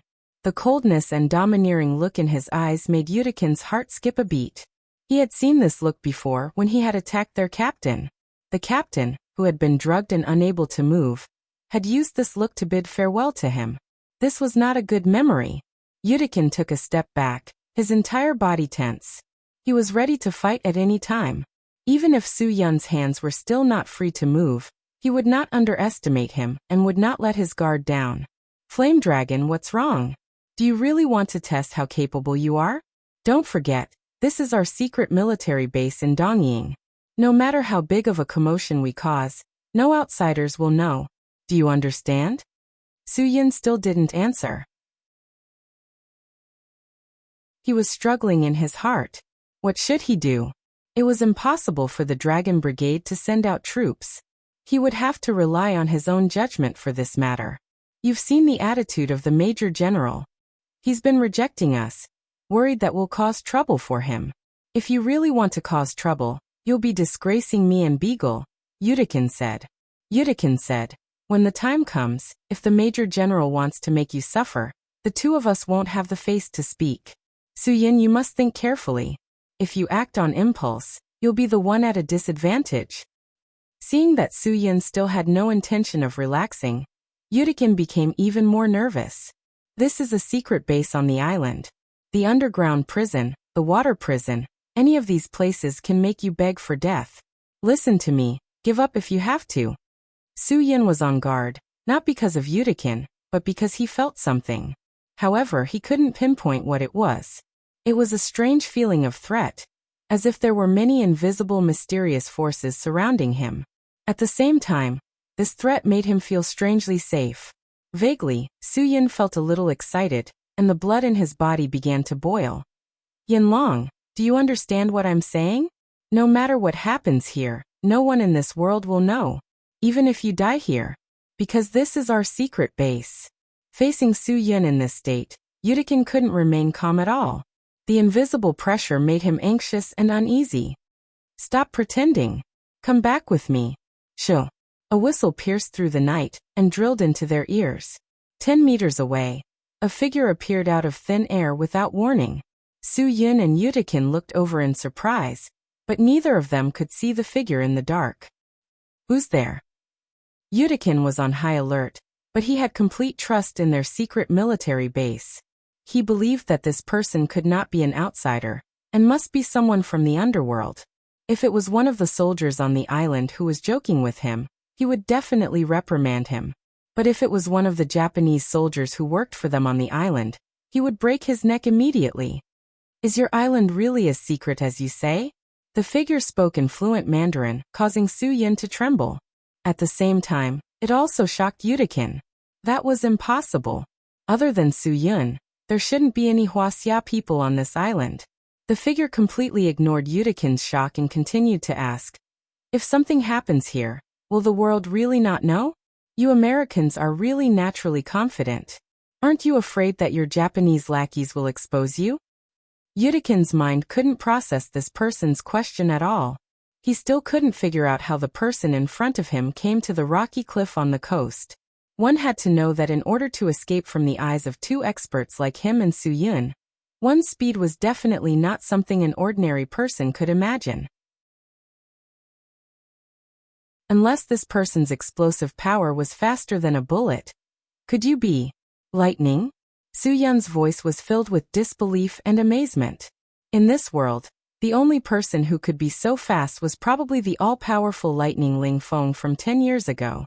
However, everyone in the underground world had heard that Ling Feng had gone into hiding after challenging Zhuo Lengyue at his peak and never appeared again. Some people said that he had died in the hands of the Empress, while others said that the Empress had made a bet with him. If he lost, he would never appear in public again. All in all, This legendary figure had never appeared in the underground world since then. Young fellow with the surname Su, I didn't expect your eyes to be so sharp, the figure said faintly. When I left the underground world, you were probably still underage, right? Obviously, Su Yin had guessed correctly.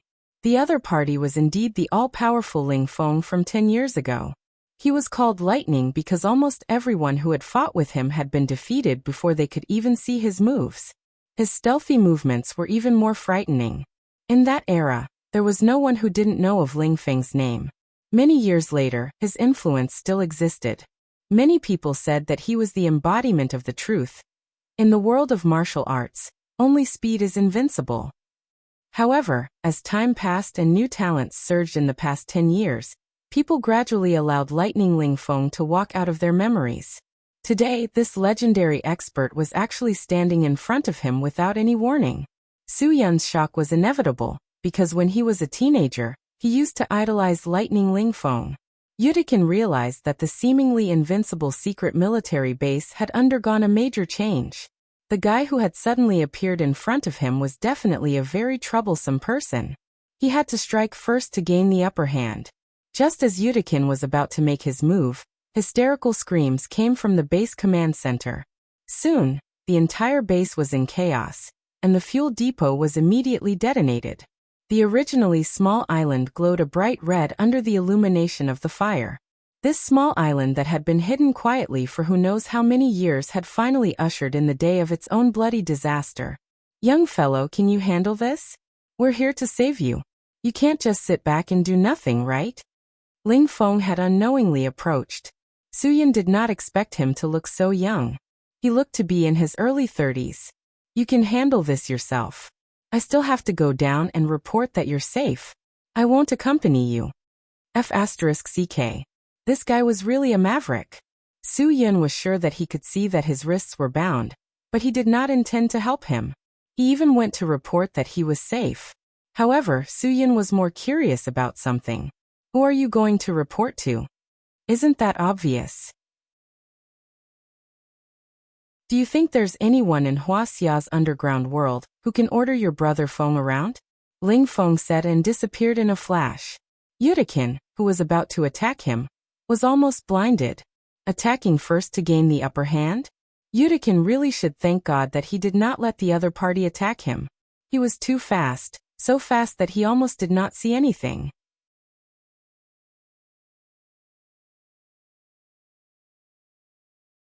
Chapter 1461. Yudikin looked at Su Yun as if he wanted to tear him to shreds. Yanlong. So you planned this all along? Su Yun shrugged and said helplessly. I did plan this all along, but what's happening now is not what I planned. But, I admit, I like the current situation too much. Haha. What can you do to me? Since the first day the general arranged for people to enter Huaxia, he should have predicted what retribution was. Good will be rewarded with good, and evil will be punished with evil. It's not that there's no retribution. It's just that the time hasn't come yet. And now, the time has come. Then let me tell you, don't think that 3 to 5 experts can take care of a military base. These people are well equipped, and they're all sharpshooters trained by the Marine Corps. Yudikin said confidently, since you still dare to send people to their deaths, then we'll make you give up completely. We'll take you away. Kevin Matthew, we'll take you away too. Let's not talk about Matthew first. Whether or not you can take me away is already a problem. Su Yun smiled. Yudikin, you're a smart man. When it's time to let go, you should let go. Admit defeat and avoid suffering. The general once taught me that if I can't get something, then I can't let others get it either. If we don't have it, then we're still on equal footing. Yudikin was already filled with killing intent. Since I can't take you away today, then I can only destroy you. If the general can't get something, then he definitely won't let you Huaxia people take it back. Yanlong, don't blame me for being heartless. You asked for all of this. As soon as he finished speaking, Yudikin exerted force on his feet and shot out. His movements were clean and swift, and he went straight for Su Yun's vital points. There was no hesitation in his movements, and he was definitely going to kill him. Because Su Yun's hands were bound, He couldn't defend himself if he couldn't break free. At such a close range, it was impossible to dodge. Yudikin was still very confident in facing someone whose hands were bound. Even if the opponent was strong, if he couldn't resist, then it was nothing more than an empty shell. However, something completely unexpected happened. His fist was caught by Su Yun's hand, and the special material binding Su Yun's hands had already snapped. This was simply too inconceivable. Impossible. Yudikin's heart was almost hysterical. This was absolutely impossible. This material had been tested through countless scientific studies. How many times did it take 2,000 horsepower to break it at the same time? It was impossible for a human's arms to have such great strength. No one could do it. Indeed, this kind of binding rope was definitely not something a human could break free from. Even Li Moran, who had monstrous strength, couldn't break the binding rope with his strength alone. Su Yun now had to thank the hairpin he had gotten from his sister. If it hadn't been for the small patch that destroyed the most tensile material on the surface of the binding rope, Su Yun wouldn't have been able to break the rope even if he broke the bones in his arms. How did you do it? Yudikin couldn't believe his eyes. What he thought was absolutely impossible had now happened. Everyone had a psychological limit. Yudikin had already given up on saving the base. He only wanted to destroy Su Yun, and then find a way to escape. This was the worst possible answer he could give the general. But now, Su Yun wasn't so easy to deal with. Of course, Su Yun wouldn't tell the truth. For so many days, I've been eating well, sleeping well, and conserving my energy. Naturally, I have endless energy. Unlike you, you're always on tenterhooks, guarding against your own people. As if you're afraid that you'll be skinned alive. You want to take me down just like that? General Ade is looking down on people too much. No, I should say that he thinks too highly of you. You used us? Yudikin was stunned. From the beginning, everything you told me was to use me? Do you know why your stomach hurts? Su Yun laughed. That day, I asked Beagle to add something to the burger you ate at the service area on the highway. Do you know why he did that? That's because he knew that if he didn't do that, you would have done something to him when you went into the sea that night. After a pause, Su Yun continued. Don't tell me you wouldn't have done it. If you really didn't have a stomachache that day, wouldn't you have done it to Beagle on the speedboat? Huh. If you didn't, then you would have been the unlucky one. When Beagle saw General Ade, he would have definitely told him that you killed Arnie. Although I don't know what kind of person General Ade is, I can be sure of one thing. No leader would allow their subordinates to kill each other. Yanlong, did you know? Before our mission began, the general emphasized over and over again that you were a difficult person to deal with. I've been very careful because I was afraid that you would play tricks. Yudikin laughed bitterly. But even so, I still couldn't escape from your scheme. Su Yun waved his hand. Don't say that. I wasn't scheming. I was just protecting myself. You forced me to do it. If you didn't use such petty methods to force me to submit, we wouldn't be in this situation today. Yudikin threw his head back and laughed. Ha ha ha, well said.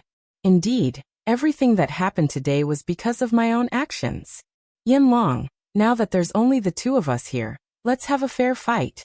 If I lose, you can do whatever you want with me. If you lose, I'll make you pay with your blood for everything that happened here today. So far, you're the person I want to kill the most in my life. So far, you're also the most arrogant person I've ever met in my life. You're the smartest person who's been fooled by your own cleverness, Su Yun said with disdain. You wouldn't dare to admit what happened today to the world, would you? Yudikin narrowed his eyes. Of course they wouldn't dare. This secret base was basically set up to provide spying services. If the Asian countries found out, they would definitely be strongly condemned. Perhaps many people thought that condemnation was useless and meaningless. The person being condemned wouldn't hurt, wouldn't itch, and wouldn't lose a piece of flesh. In fact, condemnation was an act of grace, but to the person being condemned, there was no doubt that they would be scolded in the face. Even if they were hit by spittle, they wouldn't be able to say anything. It would still be very sullen. This was why the Americans would use military theory to interfere in the internal affairs of other countries and instigate war after being condemned by some small countries. But in the face of Huaxia's scolding, they didn't dare to do anything. They could only swallow their grievances. For so many years, the Americans had encouraged their lackeys to spread the theory that Huaxia was a threat. They wanted the whole world to silently isolate Huaxia, and tried to create the phenomenon that Huaxia was a hypocrite. However, a gentleman was a gentleman, and a hypocrite was a hypocrite. The people of any country weren't stupid. Everyone could see that Huaxia treated people and things differently. How could a country of etiquette do such shameless and despicable things? For so many years, the Japanese had constantly provoked and caused trouble. They had constantly tried to make Huaxia do something ungentlemanly and irrational. They wanted to seize the opportunity and not let go of it, but they never had the chance. Huaxia never gave them any chance. The leaders of every generation used their own actions to show the world the demeanor of Huaxia, the demeanor of Huaxia's people. Therefore, their plot to smear Huaxia's reputation had never succeeded. Now that the matter of this secret base was spread, the Americans and their Japanese lackeys would be at the forefront of public opinion. When that time came, the ones who would be embarrassed would be them. No one will know what happened today. Yudikin said. Any intruder on the island will eventually sink into the sea. Yinlong, don't be so whimsical. You have to get past me first. As soon as he finished speaking, he punched out. Yudikin's body was like the wind, once again approaching Su Yun. Su Yun, whose hands had been freed from the restraints, did not hesitate to get into a fighting stance and step forward. Ling Feng's words just now still lingered in Su Yun's ears. Someone had come to save him, so he couldn't just wait. He had to do something.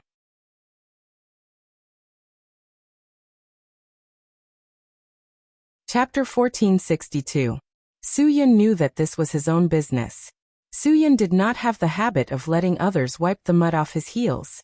Today he was helping him, and he was grateful for this favor on behalf of all the countries and people in Asia who had been harassed by spies. As for himself, he did not want to trouble others to save him. Yudikin's moves were vicious, and every move was aimed at a vital point. If he had lime powder in his pocket, he would have thrown it at Su Yun's eyes a long time ago. Unfortunately, this island did not even have a sandy beach, and there was nothing on the rocky cliffs that could be used.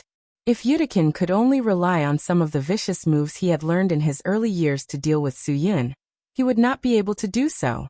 However, although Yudikin's moves were vicious, Su Yun's moves were also cunning enough. To deal with someone like this, you could not let him know your moves. If he wanted to play dirty, you had to play dirty even more. If he wanted to throw lime powder at your eyes, you had to poke his eyes with your fingers. If he wanted to hurt your vitals by kicking you in the groin, you had to use monkey picking peaches to end his bloodline. This was the only way to make him afraid, to make him hesitate, and only this way could you deal with his vicious moves. This was called fighting poison with poison. Su Yun did not want to lose face for himself in the end. He did not want to lose face for the Divine Dragon Brigade's chief, his master, and his brothers. If the heroes who came to help were not injured, and he could not stand up, how could he survive in this Jianghu in the future? Yudikin tried to find an opening to attack repeatedly, but unfortunately, Su Yun's defense was much tighter than he had imagined. What made him even more unprepared was that Su Yun's use of giving him a taste of his own medicine was quite fluent. Every time Yudikin tried to play dirty, Su Yun would always use the same trick to force him back. As a result, Yudikin unknowingly fell into a disadvantageous position. It was not that Yudikin was weak. He was definitely one of the best among General Aid's subordinates, but he was facing Su Yun, a person whose willpower was much stronger than his. The flames of war continued to spread in the base. In his panic, Beagle looked around for Su Yun and Yudikin. When he noticed that the two of them were not around, he panicked. That bastard Yudikin was someone who could fight for credit at any time. Who knew if he had planned this riot long ago? Seeing that the secret base was getting more and more chaotic, several teams of imperial lackeys arranged by the Japanese on the island joined the battle, but their appearance was equivalent to suicide. Beagle didn't know how many people came, but he was certain that the other party was too ruthless. Each of them was an expert among experts. They weren't people that the Allied army could contend against. Moreover, they were ruthless enough to deal with the Allied army. They were basically able to kill one of them with a single move. Beagle didn't have the time to check if there were any survivors. His efforts paid off, and Beagle finally found Yutakin and Su-Yun on the cliff. The two of them were evenly matched, and there was no clear winner after more than 50 rounds. Seeing Beagle appear, Yutakin's eyes lit up. Beagle. Quick. Surround Yanlong from the front and back. We can't let him escape. He was the one who invited these people. If we can't take him down today, the general will definitely blame us. We cannot be friends in the future, but we must be allies now. We were all fooled by him. Beagle was very confused. He did not know if he should believe Yutakin's words, but he was sure that if Su-Yun escaped, the general would definitely blame him. Ha ha ha, Yutakin, you really know how to talk. Su-Yun smiled slightly. Just now, you said that you would let Beagle deal with the mess on this island, and that you would take me to escape first. If I didn't agree, you would attack. Now you're suddenly changing your mind? Are you telling the truth? If Su-Yun wanted to sow discord between the two of them, it would be a piece of cake. It wasn't because he had a glib tongue, nor was it because he had a glib tongue. It was because the trust between the two of them was too low. There was no trust at all. What nonsense are you talking about? Yutakin scolded angrily. He was already at a disadvantage in the confrontation with Su-Yun. He knew very well that he was only able to get to this point because he had been struggling. Otherwise, he would have knelt at Su-Yun's feet. Now that he had Beagle, he had to persuade him to help him. Beagle, don't believe him. He's been trying to sow discord between us all this time. If it weren't for him, we wouldn't have fallen to this point. Beagle did not dare to trust anyone. One was a companion he had no trust in, and the other was an opponent he wanted to capture and bring to the general. Who could he trust? He could not trust anyone. The only thing he could trust was his own judgment. I'm trying to sow discord between you two? Beagle, you know very well what I've done. Su-Yun raised his wrists for Beagle to see. Did you see that? To show his sincerity, he even removed the restraints on my wrists. If you still don't believe me, I can't do anything about it. If he's not trying to convince me, why would he do that? Beagle suddenly realized what was going on, and pointed his finger at Yutakin. You really never give up on the chance to trick me. Don't listen to his nonsense. It's not what you think at all. Yutakin glared. How could I be stupid enough to untie him? He broke it himself. I didn't untie him at all. Use your brain and think about it. It's precisely because I used my brain that I shouldn't believe your nonsense. Beagle spat. Yutakin, do you really think I'm an idiot? We all know very well what kind of material the ropes are made of. How can a human break it? Ha ha ha, not to mention one Su-Yun. Even 10 Su-Yuns wouldn't be able to break it. This is a restraining rope developed by the scientists at our Pinnacle laboratory. It's not some rubbish rope. Yutakin scratched the hair on his forehead. I know it's not an ordinary rope, but he was still able to break free. Whether you believe it or not, it's the truth. Su-Yun did not say anything. He only made a helpless expression. He knew that Beagle was looking at him. That expression was enough. I'd be an idiot to believe you. Beagle spat. Yutakin, you look down on people too much. Do you think I'd believe such a lousy lie? Try breaking it for me. If Yanlong could break this rope, it wouldn't be so difficult to deal with you. He would have crushed you long ago. Would you still have the chance to talk so much nonsense to me? Yutakin did not know how to explain. Beagle, believe me this once. This is really Su-Yun's scheme. It's really a scheme. I won't believe you anymore, Yutakin. Just give up. Beagle said. I'll tell the general that you killed Yanni. Whether you survive today or not, the general won't let you off easily. Yutakin was completely speechless. Beagle, are you crazy? Have you ever thought that if you don't help me take down Yanlong today, do you think you'll be able to bring him back to the general? Unless you have 3 heads and 6 arms. Otherwise, even if you have wings, you won't be able to escape this damned place. You and I can see what's going on now. Beagle sneered. How do I know if this is a good show directed by you? Yutakin, you've been a pirate for so many years. It's not difficult for you to call some people over at sea. You're an idiot. Yutakin was completely speechless at Beagle. This guy would never believe him. Fine, then continue to be stubborn.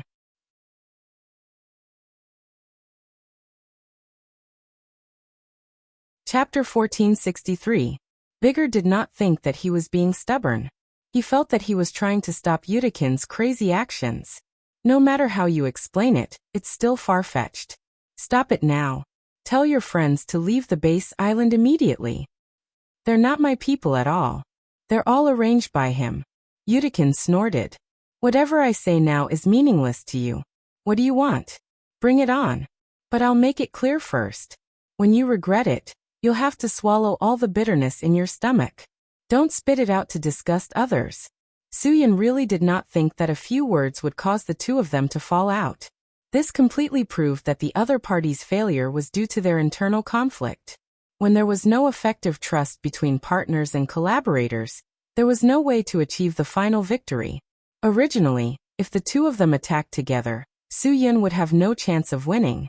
Not to mention that the base would definitely be lost. At least the two of them would be able to control Suyin. They might even be able to escape unscathed. But now, they were humiliating themselves and killing each other. In the end, they would lose at the hands of their own people. They would lose because of their stupid teammates. This was the most annoying thing. And now, Yudikin was facing this kind of annoyance. But before I solve your problem, you'd better help me control Yanlong first. Bigger was a little too smart, but he still understood the most basic principle. No matter what he and Yudikin were going to do, they had to ensure that Suyin would not escape.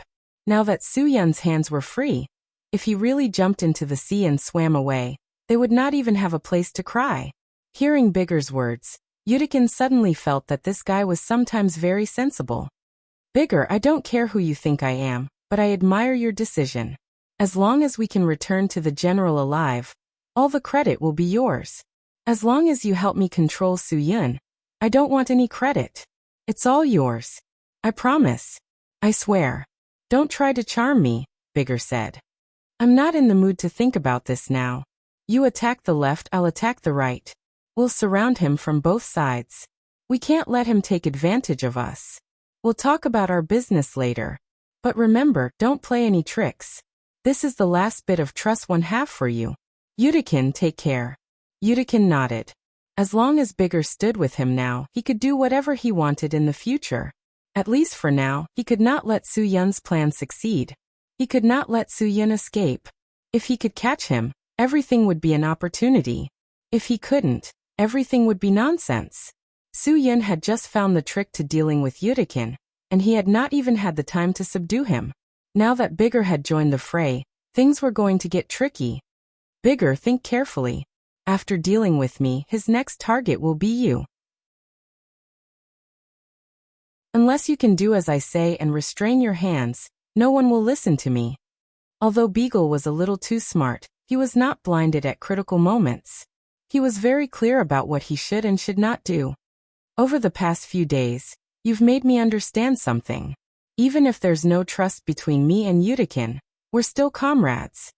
Suyin licked his slightly dry lips. It seemed like he couldn't avoid it today, so he might as well bring it on.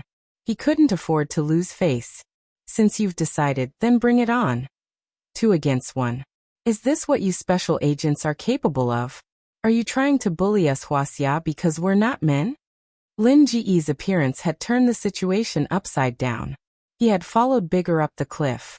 When he saw that Suyin was fine, he was relieved. Now that the two of them were going to attack Suyin together, he could not take it anymore. Bro, you take the front, and I'll take the back. Let's make a pincer attack. Suyin smiled and shook his head. He knew that no matter the time, there would always be brothers like him who would not care about the consequences. Fortunately, Lin Ge was not impulsive this time. The reinforcements he had invited were far beyond his imagination. All right, let's show them the consequences of angering us Huaxia. If they anger us Huaxia, they'll die. Before Lin Ge could finish his sentence, he was already behind Bigger. At the same time, Suyin also launched his final attack on Yudikin. Against an opponent who had already figured out all his trump cards, Suyin was confident that he could take him down. The motivated Lin Ge would not let Bigger, who had not fully recovered from being on tenterhooks for many days, escape from his grasp. The two brothers worked together to break gold. From the moment they started fighting, they had gained the upper hand and completely suppressed Yudikin and Bigger. Yudikin and Bigger did not even have basic trust in each other, let alone teamwork. If it was a one-on-one, they might have a chance to catch their breath. But in a two-on-two, in front of Su Yun and Lin Gu, the two of them had become complete clowns. Just as Su Yun and Lin Gu were enjoying the game of cat and mouse on the rocky cliffs of the island, the secret transit base below was completely destroyed. The Japanese allied forces were all killed.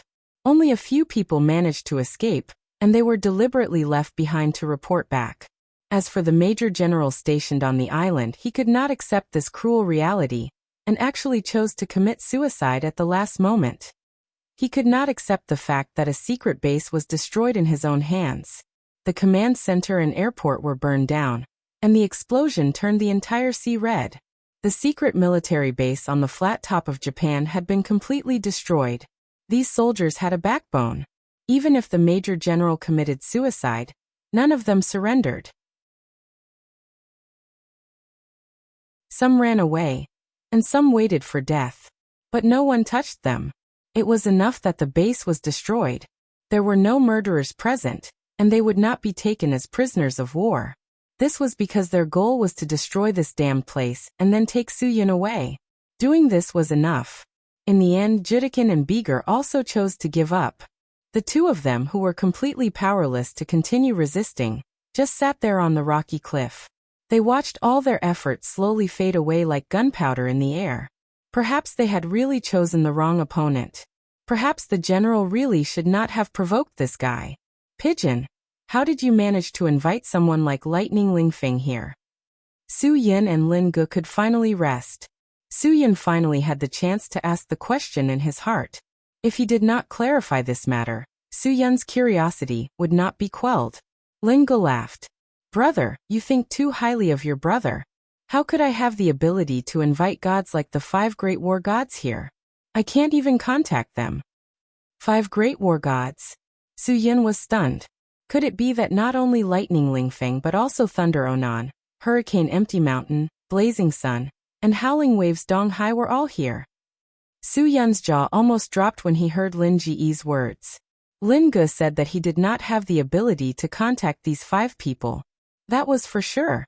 Su Yun himself did not have the ability to do so. No, it should be said that Su Yun did not know who had the ability to summon all 5 legendary figures in such a short time.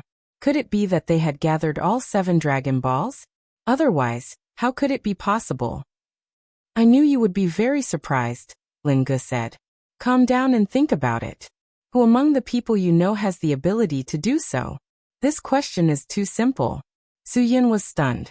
It was simple enough. If there was someone who had the ability to find the 5 hidden war gods, then there was probably only one person in the entire Huaxia. Who else could it be? Of course, it was his stepmother.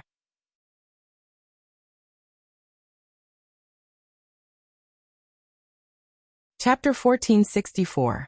Regarding Zhuoling Yue's story, whether it was Su Yun or Lin Gu, they were all legends that could occasionally be heard from the older generation. Therefore, even Su Yun didn't know what his stepmother was capable of. But today, he finally understood why others would give her the title of Empress.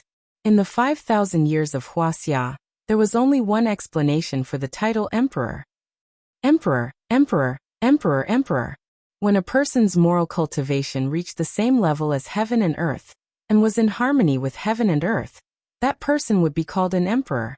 Such a person was bound to be the most intelligent and capable among all humans. Therefore, everyone was willing to let him manage everyone's public life and guide and enlighten everyone. Therefore, everyone elected him as the highest administrator. But as time passed, people no longer valued morality, but status. Therefore, the meaning of emperor changed. It originally represented the realm of moral cultivation, but later became a symbol of status. Obviously, Zhuoling Yue's title of emperor didn't belong to the era long ago. Although her moral cultivation was unquestionable, in the underground world where the strong preyed on the weak, one must have strength and status in order to be called an emperor. Among the 3 emperors of the underground world, only Zhuoling Yue was called empress. This was enough to prove her supreme status in everyone's eyes.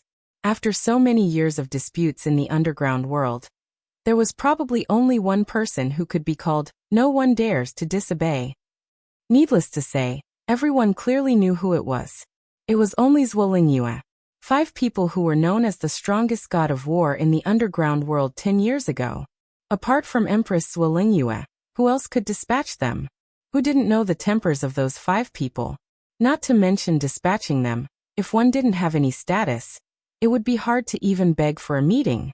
Everyone in the underground world had heard of Jiaoyang's story. Back then, a rich boss wanted to hire Jiaoyang to be his son's master, so that his son could practice martial arts and become an expert. But who was Jiaoyang? He was Lai Yan. Everyone knew what kind of temper he had. He had no interest in cultivating a disciple, so he refused very straightforwardly. The boss was stubborn, believing that there was no one in the world that he couldn't move with his heart. If money didn't work, then he would use the touching method. He had his son kneel in front of Blazing Sun's door, and kowtow until Blazing Sun agreed to take him in. But in the end, because the boss's son had been kneeling for too long, his father wouldn't let him get up. He had to kneel here and ask his subordinates to take care of his daily needs. But Jiaoyang didn't show any signs of relenting. In the end, the boss's son knelt for 5 days and 4 nights, until his legs were crippled. Even so, Jiaoyang didn't spare him a glance. Of course, the boss couldn't accept it anymore. He blamed his son's crippled legs on Jiaoyang, and insisted on demanding an explanation. However, Blazing Flame's Jiaoyang only gave the boss a single sentence. "You were the one who made him kneel, so you have to take care of him." His words infuriated the boss. The boss spent a large sum of money to hire over 30 experts to cripple Jiaoyang's legs, and make him use a lifetime of pain to make up for his son's lifetime of pain. However, more than 30 people weren't able to take down Jiaoyang. A few of them were even crippled by Jiaoyang. From that day onwards, Jiaoyang was crowned as one of the war gods. Among the 5 war gods, it was said that Blazing Flame's Jiaoyang had the best temper, and was the easiest to talk to.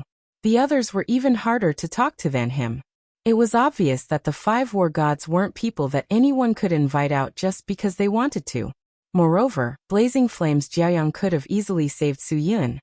But he still left Su Yun to the side and let him deal with his own problems.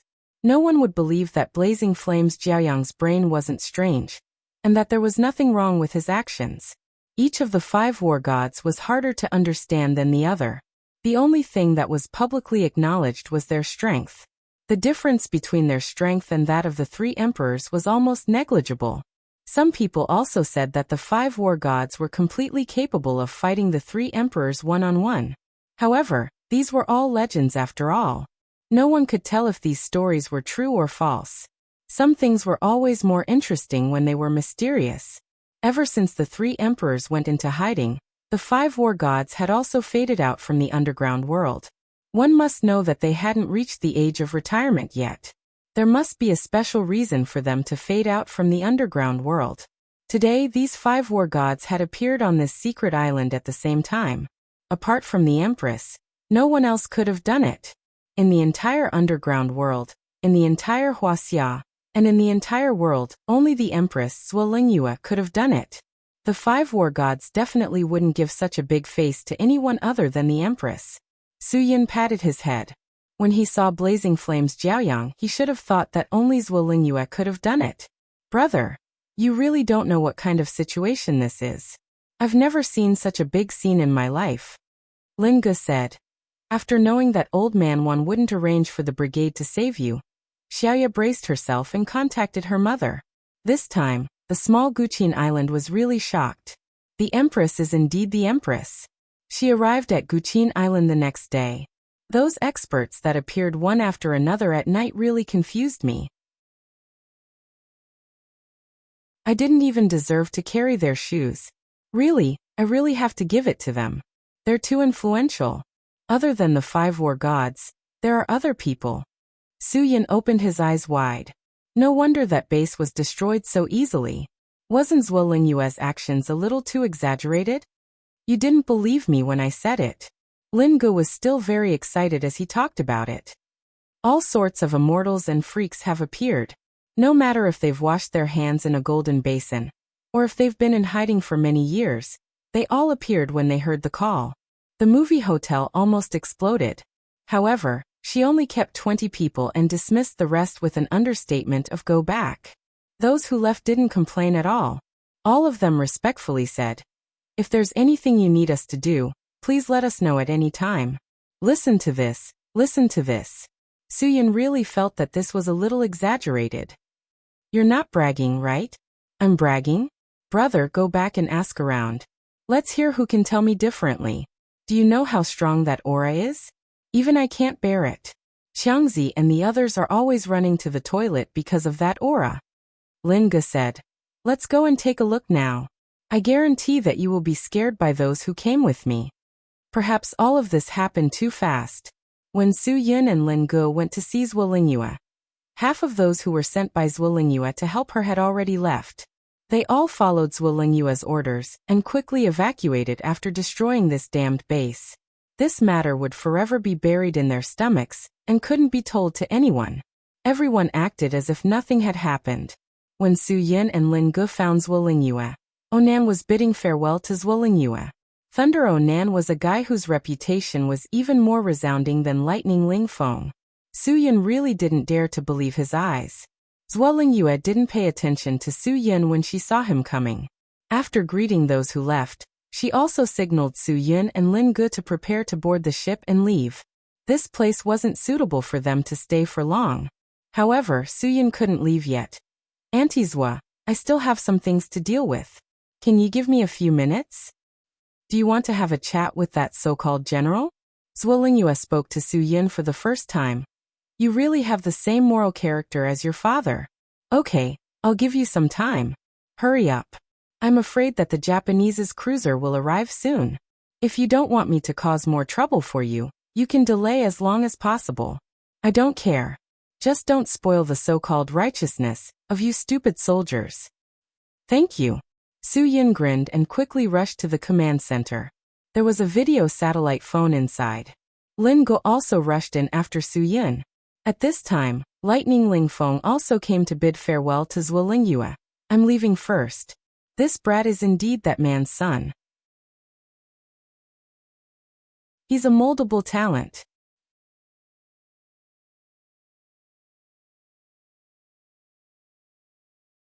Chapter 1465. Although almost every part of the island was destroyed, the communication room of the command center was not destroyed. This was clearly not the work of the military. If it was a military battle, they would have attacked the command center immediately and completely destroyed it. However, the idle clouds and wild cranes of the underground world would not care about this. They would immediately rush to the airport and the armory. The fuel depot was set on fire by them, but they did not touch the command center. The command center was meaningless to them. However, if it was a military battle, it would be different. First, making the enemy lose contact was a very important move. It could also be said that it was the most important mission of the battle. After Su-yun obtained the method to contact General Adler from Udikin, he knocked him and Beagle out and tied them up with ropes. Sitting in front of the huge communication screen, Su-yun gathered his emotions before making the call. Due to the time difference, although it was late at night here, it was still daytime on General Adler's side. After Su-yun informed General Adler of his identity, General Adler's figure appeared on the screen in front of Su-yun within a minute. General Adler was wearing a simple camouflage uniform. Although he held a high position, he did not show any signs of weight. His entire body seemed to be filled with strength. Su-yun immediately understood why Wan Guangxiao treated him as such an important enemy when he saw Wan Guangxiao's resolute gaze and cold expression. General Ade didn't have a lot of hair on his head, and it was already slightly pale. He calmly looked at Su-yun, but he was already very sure of one thing. For Su-yun to be able to contact him like this, it must be because his people had made a mistake, or to put it more bluntly, his people had failed their mission. "General Adler, you didn't think we would be able to talk again so soon, right?" Su-yun smiled faintly and did not act courteous with General Ade. They were separated by tens of thousands of li. Even if a general like him could mobilize nuclear weapons to bomb him, it would still take time. Therefore, Suyin did not need to show any weakness. I didn't expect it, General Ade replied very calmly. However, I feel that our conversation this time won't be as pleasant as the last time, right? Suyin laughed. Don't be like that. You were the one who had fun last time, but I wasn't. I had no choice but to play along and make you happy. This time, I want to make myself happy. As for whether you will be happy or not, that is your problem. It has nothing to do with me. General Ade smiled faintly. Where are my men? Suyin shrugged and didn't answer. Wasn't this obvious? Yanlong, do you know why I admire you so much? General Ade's expression did not change. It's because you have a spirit that none of my subordinates have. You might not understand what I'm saying, but if you believe me, I can make you the best agent in the world and give you everything. What I want to have is my own problem. There's no need for you to worry about it. Suyin, I'll also make a statement here. Before tonight, I've been polite to you. From now on, if you don't stop, you should think about what kind of suffering you'll have to suffer. Without waiting for General Ade to speak, Suyin continued. Think about it. How many people have you sacrificed for Matthew's matter? If I were you, I would definitely back off. Playing when there's nothing to play with isn't called persistence. That's called being an idiot, understand? I don't believe that I can't win against you, General Ade said confidently. I can admit to you that in this world, I've only lost to one person. He is also a Huaxia. So I swore that I would never lose to a second Huaxia. If you insist, fine, I'll make you admit defeat in the end. Wait, speak slowly. Suyin grinned. Then I'll tell you. The person you lost to now is still that person. General Ade's expression changed. He retired long ago. I say, why are you so stupid? You're allowed to retire to the second line to train spies and agents for the US government, but you don't allow our leader one to retire to the second line to train people like us who can compete with you? General Ade could no longer control his calmness as well as before. He took a deep breath. My information is very comprehensive. I also believe in the information I received. Don't think that I don't know that the leader of your special forces is Wang Yi. Oh, since you know, then I have nothing to hide. Suyin said.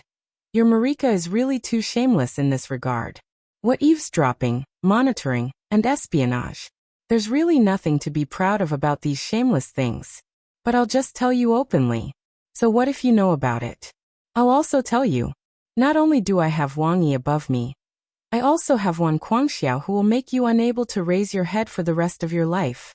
One Guangxiao. This name almost made General Ade's head explode. These were the 3 words he didn't want to hear the most in his life. One Guangxiao. After so many years, he thought that he had walked out from one Guangxiao's shadow, but he didn't expect that after so many years, he would once again lose to this person. General Ade, listen up. The person you lost to isn't me. The person you lost to is our leader. It's the one that you can never win against in this lifetime. Crazy. Xiao. Suyun's every word was sonorous and powerful. Every word was like a sharp dagger, deeply piercing General Ade's heart. Facing General Ade, who couldn't say a single word, Suyun sneered. You letting your people bring me to this secret military base of yours. This will be the decision you will regret the most for the rest of your life. I'll warn you one last time. If you don't seek death, you won't die.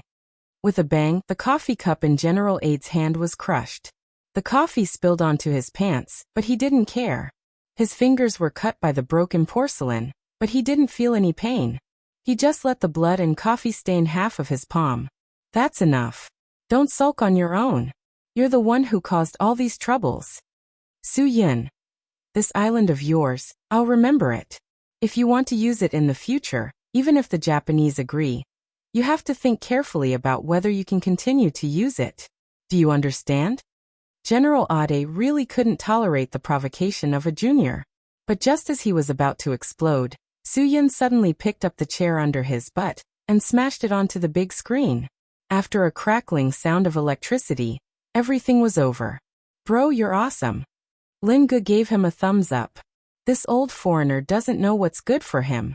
If he doesn't stop, we'll let him die as far as he can. I'm not used to his bad habits. Well done. Soo-yun was really satisfied with this smash. He vented all his unhappiness. He didn't just smash General Ade, he also smashed the empire's hegemony. He smashed the despicable methods of a villain.